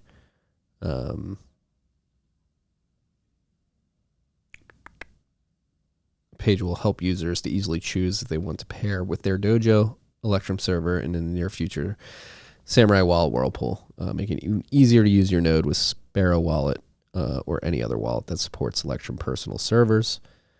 RGB version 0.10 has been released. It's pretty big for RGB. I've seen a lot of people talking about this on Twitter. It's a stable release. RGB is confidential and scalable client validated smart contracts for Bitcoin and Lightning, embraces the concept of private and mutual ownership, abstraction, and separation of concerns, and represents post-blockchain Turing complete form of trustless distributed computing. It's been around for a while. I saw, I believe it was Igor, as their head dev, was saying that it's been 5 months since the first release of RGB version 0.10, and today we're thrilled to make the stable release of RGB command line tool and runtime library for desktop and mobile integration. So it seems that the RGB team is confident that they have a stable software project and are moving on to the next steps. So go check that out if you're interested in unique scaling solutions and assets on Bitcoin. Talked about the BTCPay server mobile app announcement earlier. BTCPay server version 1.11.4 has been released. If you're running this on the desktop, BTCPay servers, they have a minor update recommended for deployment stacks, which we're using MySQL and SQLite backend in the past, such as Raspberry Blitz, Umbrel, and Embassy OS. So if you were using BTCPay server with those, you have some improvements there. And they fixed migration to Postgres error. It has been introduced a few versions ago. So some bug fixes there. Fountain version 0.8.0 has been released. It comes with music, podcasts, player, and performance updates. This has been really cool to see. The evolution of podcasting 2.0. The Podfather himself has started a new podcast, essentially basically a radio show. It's called Boostagram's Delight. Let me find it real quick. But essentially, he's like playing music, and then they're splitting it to the musicians depending on what part you're listening, right? Yeah. So I believe they're plugging into Wavelake's index, and any songs that are uploaded to Wavelake's index come with a Lightning public key that you can send sats to, and now via podcasting 2.0, as you play those songs within a podcast and people boost in that particular section of the podcast, the sats can be split to the host of this show with Adam with Boostergram Ball. He'll get a cut of it, and then a cut will go to the artist that produced the song that he's playing at the time of the boost. Specifically, dynamically, depending on when you send it, which is the difference. Yes. Right now, as it's previously before this with podcasting 2.0, we could do splits on an episode level. So if you had different people, different episodes, you could do different splits. But this actually gives you granular control where you can do different splits at different parts of each episode. Yeah, it's pretty crazy. Love to see it. Love to see it. Shout out to the Podfather. Shout out to Fountain. Shout out to Wave Lake. Open protocols and open money. It works. LNP2P bot version 0.9.0 has been released with TypeScript support. Nostr version 0.8.0 has been released. It's a Lightning Network peer-to-peer exchange platform on Nostr, developed by the creators of LNP2P bot. So that's been released. Snort social version 0.1.13 has been released with new design and native key storage for Android. New design looks pretty hot. You use Snort at all? I occasionally I like Snort. Snort's solid. Yeah. It's one of the best. It's one of the best Nostr clients out there.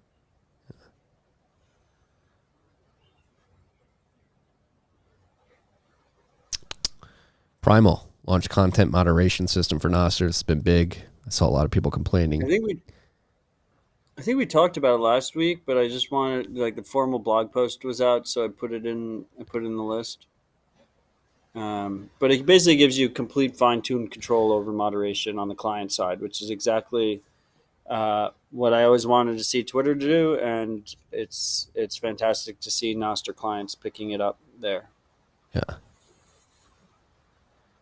There's so many goddamn Nostr clients out there. Current app version 0.1.2 has been released with UI improvements and more. It is React Native client on top of Nostr that comes with a built-in Lightning Wallet. It's available on iOS and Android.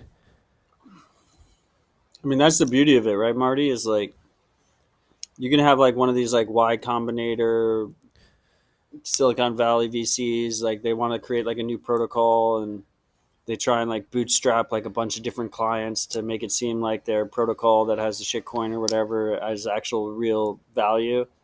But meanwhile, Nostr is this complete organic viral project, and we have more well-maintained clients than any of these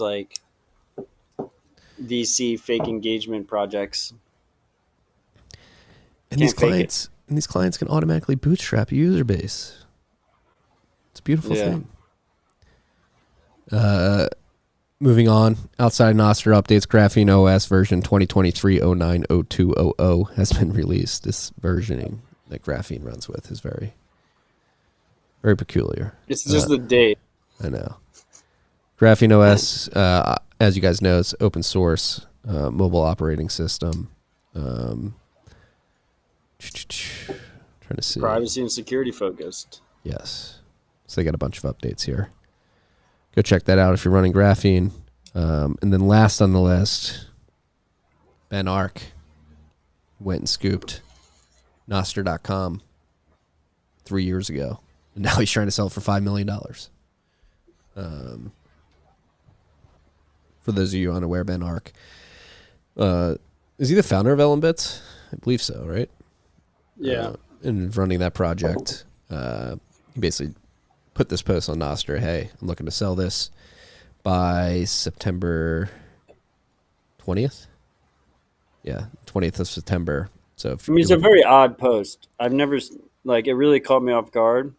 To just put that out there with quite an outrageous price tag on it. I mean, domains are shitcoins, and that's coming from someone who's a hoarder. But it's his prerogative if he wants to sell Nostr.com, and it's whoever wants to buy it can pay whatever price they want to pay. I mean, I don't know no one's going to buy it for anywhere close to $5 million. Like it almost feels like just a singular offer to Dorsey. Like maybe Dorsey will scoop it up. It's like who else would fucking buy it? But I put it on the list because first of all, I know Twitter is having their own bear market arguments about drive chains and transaction fees and security budget and all that bullshit that everyone likes to argue about over and over again, even though like it's just been Also completely tiresome. exhausted of any kind of it's super tiresome. In the Nostr area, we get to argue about new things. We get to argue about Nostr client moderation. We get to argue about trending algorithms, and we get to argue about the Nostr.com domain being sold. So it seemed highly relevant, at least currently in Nostr. And the big thing I want to say is it doesn't matter who owns Nostr.com. Like, that's the whole point. Like, the value prop of Nostr is whoever owns Nostr.com doesn't have any more control over the protocol than anyone else. And it's why protocols are what we need. Open protocols are what we need rather than more centralized platforms. So we'll see how this plays out. We'll keep track of it. But if you want my advice, don't pay $5 million from Nostr.com because you're not going to get any extra influence over Nostr for it. Well, let's have this discussion because we know how the saga of Bitcoin.com went. And Yeah. Ben said it explicitly in his offer post or his ask post. This is only going to go to somebody that's going to steward it correctly. Yeah, what does that even fucking mean? Not take it and make like Nostr cash, pump Nostr cash on people. I don't know. Or like have like a custodial, like non-sovereign Nostr client on Nostr.com. Yeah. Which you could, like, that could be a reality. But I will just go back to Bitcoin.com. Like, as much as it pissed us off that Roger was essentially committing fraud under the Bitcoin banner by selling people Bcash and calling it Bitcoin, and trying to use his influence over the website to do influence on Bitcoin, it's important to realize he failed. Yes. Bcash, look at the Bcash chart and tell me where Bitcoin.com changed that. And it didn't. And I think Nostr.com is quite similar in that regard. Yeah. If you go back and read Ben's post, it looks like he's in need of funds to run LM Bits. That's why he's saying that he's selling Nostr.com. If nobody buys it by September 20th, he's going to keep it, do something with it down the line, be an integration with LM Bits in some way. So, yeah, look, it'd be nice if it was controlled by the community, whatever that fucking means. But domain ownership is inherently centralized. It's like, and it's a complete shitcoin. So there's no easy solution for any of these things. But I will say, like, when was the last time you went to like html.com? Like, where we're going, it just doesn't even fucking matter. where Where are we going? Yeah. What? Where are we going? We're freedom. Our business is going to exist? Yeah, businesses will exist. But these centralized systems that require so much fucking trust, man, are getting obsoleted. They're getting obsoleted gradually then suddenly. And I think that's the case. That's a similar case with domain names. Like or like domain influence. Like I think like the end of the end of the centralized platform is already upon us. It's just not evenly distributed yet. Like, it's not priced in yet. People don't realize yet. Yeah, that's actually an interesting topic to tap into, to double click, if you will. For VCs now, we say double click. I was thinking about this week, like timing. Wait, I've never heard that phrase before. You've never heard double click? Oh, it's so annoying. Well, like, let's unpack this. We'll double click it. Yeah, we'll double click. So dumb.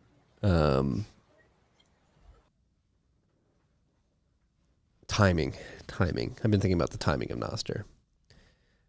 And like I said earlier, it's crazy how many clients that come. Like, just removing ourselves from like an investment lens, but just like any type of like putting ourselves in like a tech adoption lens. Like, do you think it's a bit too early for Nostr to go mainstream? Do you think the primitives of the protocol will allow it to scale up a lot quicker than something like mobile apps did 2 decades ago? I think it's decade and a half ago. It's not. I said this on Nostr. I said it's not early, it's not late, it's right on time, which apparently is a Gandalf quote. Is it Did not really? know that at the time. Wow, you look like a young Gandalf, sir. A lot of people in the comments like, oh, so now you're hitting us Gandalf fucking quotes. I think it's right, like it's literally right on time, and I think the election cycle will show it. But I mean, we've never censorship, manipulation, surveillance. Like, we've just never been to this level before in terms of our reliance on centralized platforms. And it's more important than ever that we have this parallel system, that doesn't require permission, that we have this freedom tech. And in that regard, I almost think like I think we're earlier on Bitcoin than we are in Nostr, which is ironic because Nostr's younger. Because I think the dollar takes longer to die. If you actually read the mandibles, the dollar takes longer to die. But like centralized social media is already dead. Like they've killed our boy. It's just not fucking priced in yet. So I actually think we're a little bit earlier on Bitcoin, at least in the developed world. In the developed world, where people are spending ungodly amounts of time on social media, that have basically like people have dedicated their lives to these fucking centralized fucking slavery platforms.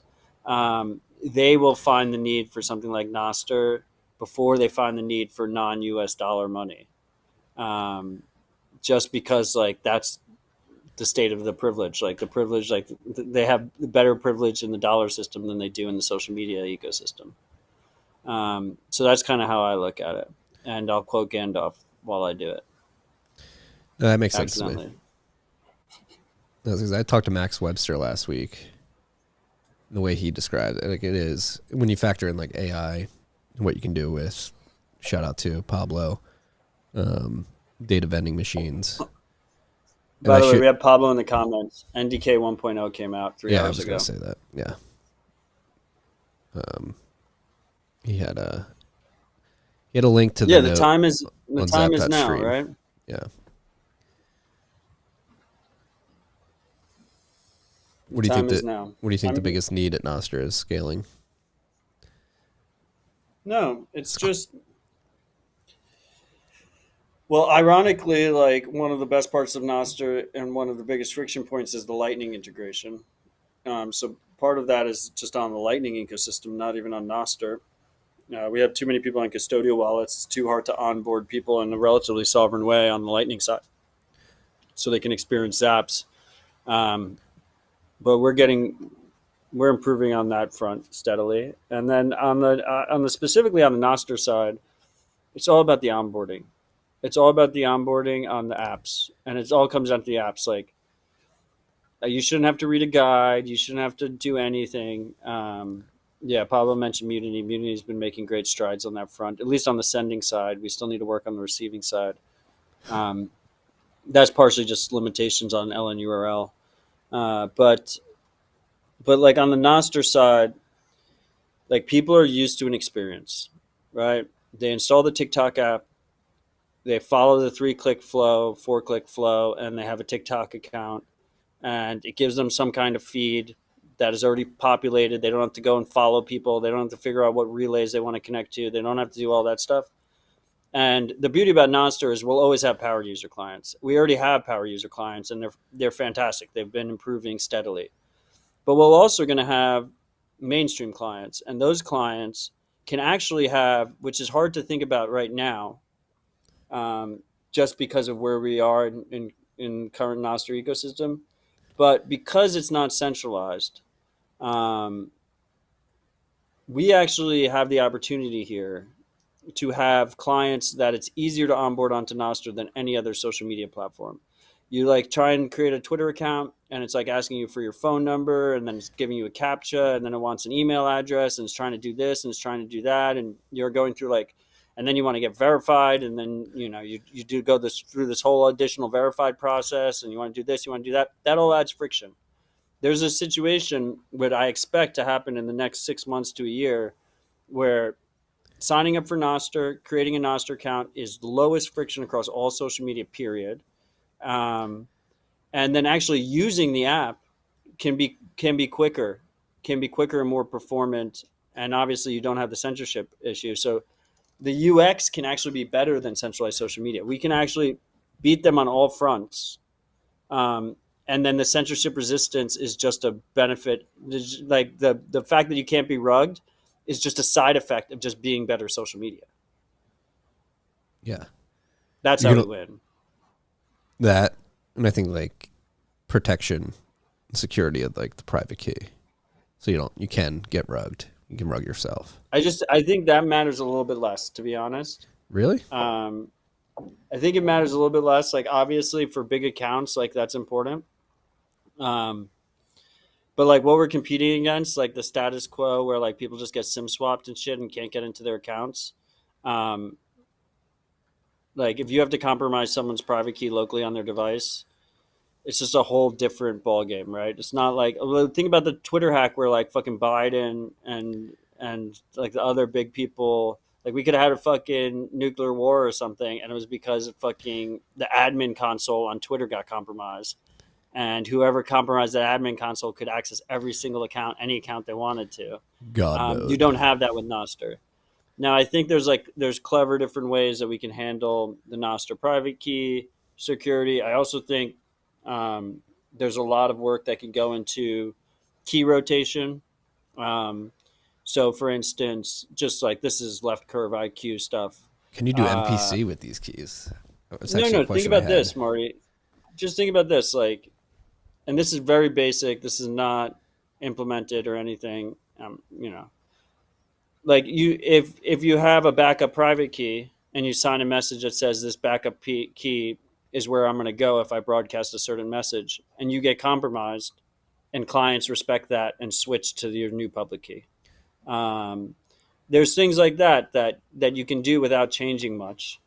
And there's a lot of different clever ways we can handle that. But I will say that's not the friction point, because when people are signing up, they're not thinking, am I going to get rugged in 14 months or 16 months or 20 months? Like, if anything, the default now is that social media is rug pull technology, and you're going to probably get rugged at some point. Like, people create Twitter accounts and lose their whole account and get suspended like 2 months after they create it.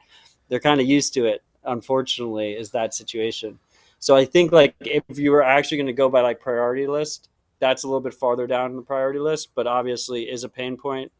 And for those of us that are on Nostr a lot and have put like a decent amount of effort in that existence, it'd be nice to have some semblance of assurances that we don't have to that we won't like just lose access, that someone will compromise our account and take over our account because we just fuck up a private key paste somewhere. Yeah, I like that. Ethan Tuttle saying in the chat, Nostr apps will add censorship as a feature, i.e. auto-filtering content for niche use cases. That'll definitely happen. Yeah. That's so I mean, like on the primal. Yeah, I think we'll know that Nostr has made it when you have 4chan on Nostr. Primal update, like that primal update we were talking about with the moderation, for instance. First of all, you can choose people's mute list. So you could be like, I want to mute everyone Odell has muted. So like you can subscribe to even an individual censorship list, right? Or you can subscribe to, and keep in mind, it doesn't stop the person from posting. It just stops you from seeing it. Like the Red Cross or someone could have like their own censorship list, and you can follow that. But also, like, what does Primal do? They have a not safe for work list. You can check if you don't want to see like porn on your feed or whatever, and they manage that. But the key is user options, right? The key is that the user has full control, and that ultimately comes down to private key ownership, because even if the client doesn't give the user control, they can move to a different client, which is key. But I'm seeing Pablo in the chat saying that Fiat Jeff wrote a proposal similar to that. And like where I come from with that concept, right, is like I wasn't familiar with that proposal, but where I come from that concept is like let's pretend, or not. Let's pretend. Do you remember when MVK in the early days of Nostr accidentally deleted? He sent a broadcast message that deleted his public key. Yes. It was about like 8 months ago. He was in Damus and he like pressed delete account and he thought that just like logged him out of Damus, but instead it sent a broadcast out to relays that was like, I don't want you to acknowledge my account anymore. And it was a feature that JB55 added because it was supposedly some kind of app store requirement. Like the iPhone app store is like, you have to be able to delete your account. So like he added this feature and some relays listened to it. Some relays didn't. You like couldn't see his notes in certain clients, but you could see it in other clients. And like, what did he do? He like messaged me on Signal and he's like, I fucked up.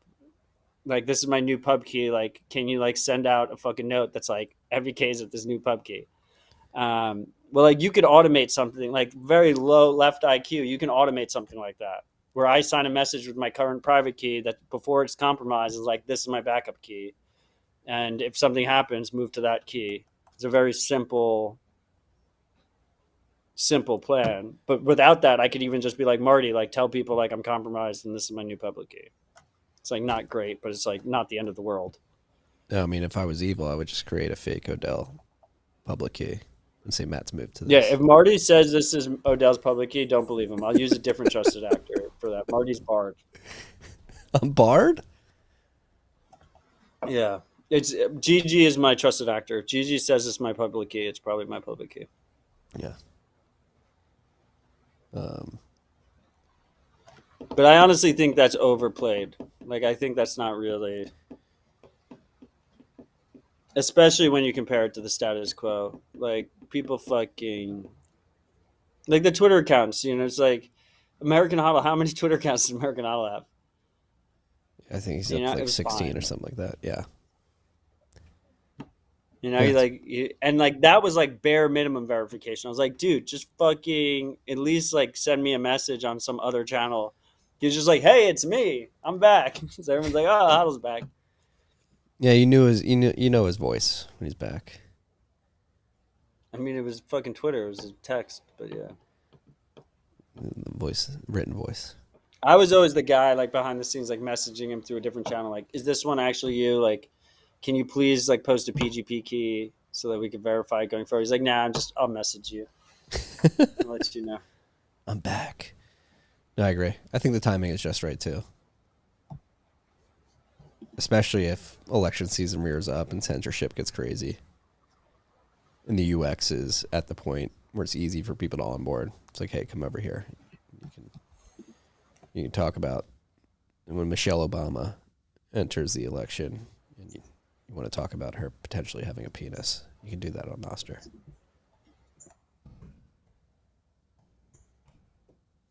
Yeah, I think the election cycle this year, this next election cycle in America, at least from the American point of view, will be particularly interesting because this is the first one under Elon's Twitter, and it's the first one where we have Nostr existing. I think logic dictates that censorship only increases from here. There's no way that censorship trends down on these centralized platforms. No. There's a massive wasp like right in front of my camera. Get some gasoline. You got it. Don't swat at it. You're going to piss it off. It's fucking huge. So where else are we at? That's all I got.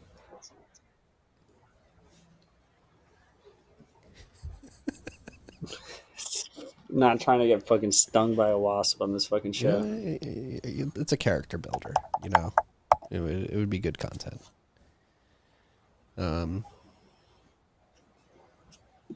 We may have our disagreements about the Texas energy grid, viable mining, but freaks, we get through them, okay? It did trigger you a little bit. Why'd you get triggered? No, I mean you just went like into like a 10-minute fucking rant about how like if your energy costs are expensive, like produce more energy. If reliable and it's nuanced. It's very nuanced. Well, like if it's not reliable, it's not more energy. Well, it can be. I just think there's like not that much nuance to it. It's like I agree. if you don't have Well, enough electricity, produce more electricity. No, produce reliable like electricity. Yeah, There's I mean, look, if it's not reliable, you're not producing electricity. Like I think No, you can simplify it. It's even very more. clear that they are producing solar and wind energy in West Texas. I mean, It's they're just clearly reliable. not. I mean, you pulled up the chart that shows they're not. Yeah, then why would you think that it would work in the future? In the Sahara?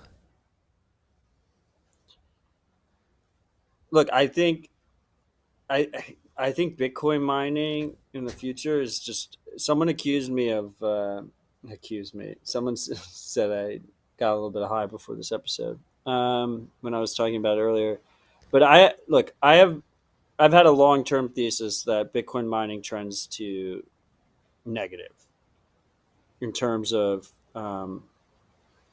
Profitability like or electrical cost. No, just because it trends to zero, but it can go even it can drop below zero. It's such a Iris tight just proved that, competitive didn't they? business because it's a top like a proper free market. It's such a competitive business that not only does it trend to zero, it trends below that because you can use the waste heat too, not just like government programs or whatever, but you can use the waste heat for different things. We're going to see like Bitcoin miners and boilers and stuff like that. But I think it's it's a little bit of a narrow-minded view to think that that in a world without subsidies, there won't be certain situations where it's still profitable to mine on wind or solar, especially in like a stranded situation. Um, like logically in my head, I I'm a believer in free markets, and just like if people can find a way, they'll find a way. So I don't know if that is actually as a concept. I think this idea of calling them renewable is fucking scam. Um, but at the end of the day, they're just practical. You're just trying to generate efficient power as cheap as possible, and people will find different ways in different places, and it'll be kind of crazy. Yeah, I mean, like running with that, like you certainly could plug in a bunch of S9s at a wind farm, connect to a wind farm, and if you're not paying an electricity, you'll be profitable. You'll be utilizing that electricity, but I find it hard to believe that it's going to be free, especially if it's subsidy free. And then if your goal is like profitability, these things. I guess my point is like, in a world without subsidies, in a world without energy subsidies, um, I see John Delaney. There'll never be a world without subsidies. I don't know if that's the case. Because there already are places in the world that don't have subsidies, obviously, and I do think that freedom tech shrinks big government, and from a practical point of view, and the fact that you can't have fiat printing and all the different derivative scams that come from that do change the dynamic to a degree. But like, if solar panels aren't competitive, then they just won't be produced. Like the market should work itself out on that front. And miners will have different angles to try and increase their margins in whatever specific situation they're in. And like things like I don't know, like the hydro stuff I think is like such an obvious example. Agreed. Like the stranded hydro stuff, but like the stranded tidal shit is really interesting to me. Where you can do like tidal energy plays where the hardest part was running the transmission lines back to shore. But if you don't need to worry about the transmission lines, then all of a sudden you're in ball game, and all you need is a cell phone internet. So like I don't know if like that argument is Yeah, I feel like if you want to like talk about distilling the argument, like the distillation of the argument is like is if your energy costs you too much, generate more fucking electricity. Yeah. And like Bitcoin miners are kind of irrelevant to that, except that they incentivize generating more efficient electricity always. That's where we agree. They'll figure out ways to incentivize efficient energy. That's my whole point. Solar and wind is not efficient at all. I mean, because we can even get to a point where like Hydro, the tidal waves, geothermal, no, but nuclear. we can. I mean, you don't know where we are in 10 years or whatever, 5 years. Like we could be in a point where like fossil fuel energy costs are significantly higher than solar power without subsidies. And in those situations, like in those specific situations, like miners will probably be the ones who seize it, or like nuclear energy. It's like there's never been a really like this strong incentive for any kind of stranded nuclear or micro reactors, or fusion even for that matter, which is might be a scam, but no one's ever been incentivized to do fusion before. Extremely cheap energy that were like royal energy markets until they were able to do it secretly and mine Bitcoin with it.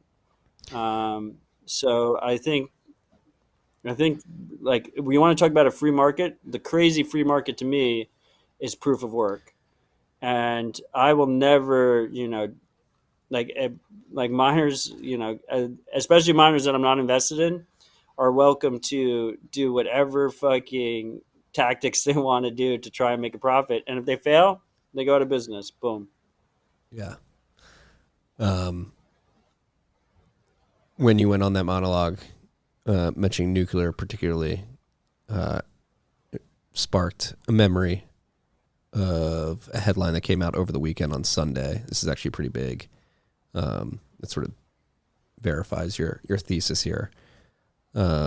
Not particularly with Bitcoin, but Bitcoin will play a part in this. Oklo is very close to a lot of Bitcoin miners, I believe, and so they're building small modular reactors, and they finally broke through the red tape, and they're working with the Defense Logistics Agency Energy on behalf of the U.S. Air Force to put some of their SMRs at the Alaska base, which is a big first step for them.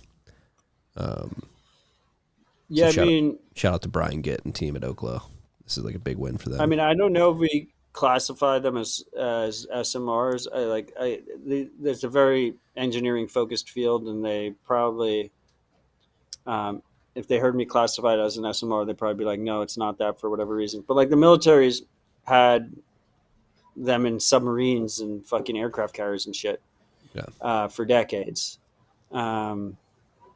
So it's good to see more progress on that front. I'll say there's a lot of progress on that front in Tennessee.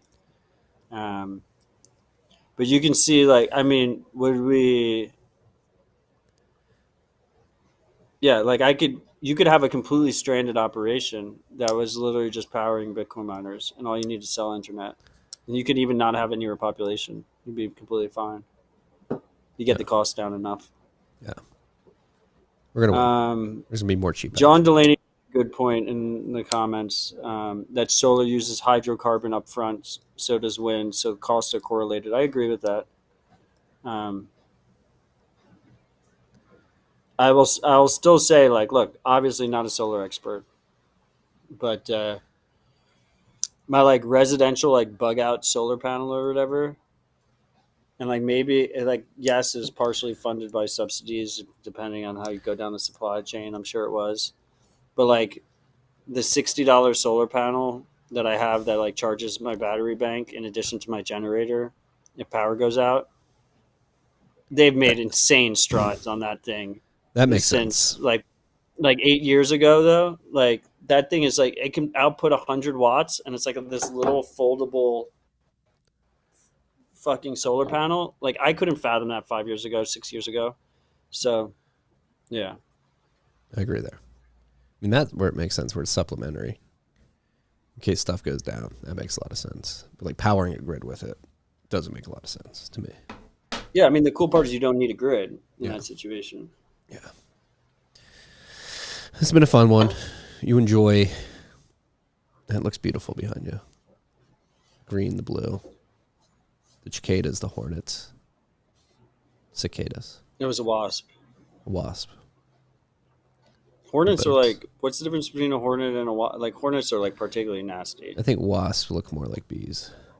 Wasps bite you, and they can survive after they bite you once, so they can keep biting you. But hornets sting you and die when their stinger leaves. No, that's bees. Hornets are within the subset. There's a subset of wasps. Tell us more, Logan. He got really triggered. Bees die when they sting Logan you. just jumped in. He got very Noted. triggered. I could see him. Stop being So wrong. hornets are wasps. He physically reacted to your description. He was like, no. I don't think we've ever had Logan come in so hot on a comment before. So we've noted. We appreciate it. Who knew? What is it when you study bugs? Entomologist? Yeah, you're an entomologist. We got an entomologist.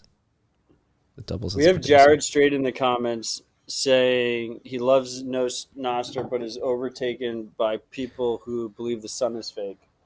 Is that like a legit group of people? Never heard the sun is fake. I mean, a couple weeks ago we talked about space potentially being fake, moon landing being fake, nuclear warheads being fake. The fake sun one. I hadn't heard that narrative yet. My skin would beg to differ. I get very sunburnt. So if it's not the sun, But what is doing that to me? But anyway, regardless of that, like, look, Nostr's early. There's not, that many users on it, and a lot of them are specifically focused on Bitcoin.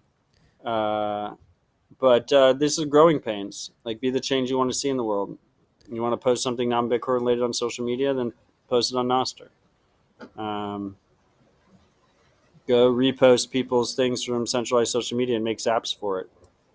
And the thing will get built out. You don't start from, after Nostr, you won't have to ever do this bootstrap process again because you can just use the social graph from Nostr. But these things take a little time. Takes time. The timing is perfect. And it helps, though. Somebody tried to I don't know about me. They were wrong. Logan. There you go. I didn't try and actually you. And they were in the comments. Well, actually. Yeah, I just think it's similar. It's a similar situation. I haven't used any social media other than Twitter in a decade, so I don't know exactly like what the hell's going on Facebook and LinkedIn and shit. But as a longtime Twitter user, I can easily state that the trend that Twitter is going in has made it a very low bar for me to switch to Nostr exclusively. It's so fucking noisy. It's so fucking manipulated and garbage and just such a waste of time. Like, you just feel bad using it. And it reminds me very similar to like the Bitcoin PayPal thing. Like, no one with a straight face is ever going to tell you like, oh, I could just use PayPal if you tell them about Bitcoin. Because PayPal has a horrible user experience and censors everyone. It's a fucking mess. And we'll see that on steroids with social media and Nostr. Yeah. Agreed. Twitter is really becoming a pretty shitty product. Oh, he's just saying that people are overly conspiratorial, so he took a break. Okay, I mean, that's fine. My Twitter circle's like that too, though. It's funny because I don't see any of that stuff. I get yelled at for bringing up Marty Jones stuff. Marty's part of Yeah, if anything, like Bitcoin. I mean, if you've been on Bitcoin Twitter for a while, it shouldn't be that much of a change. Yeah. All right. Thank you for joining us this week, freaks. It's been fun. You enjoy the rest of your stay on that little island getaway. I think we'll have a party rip next week.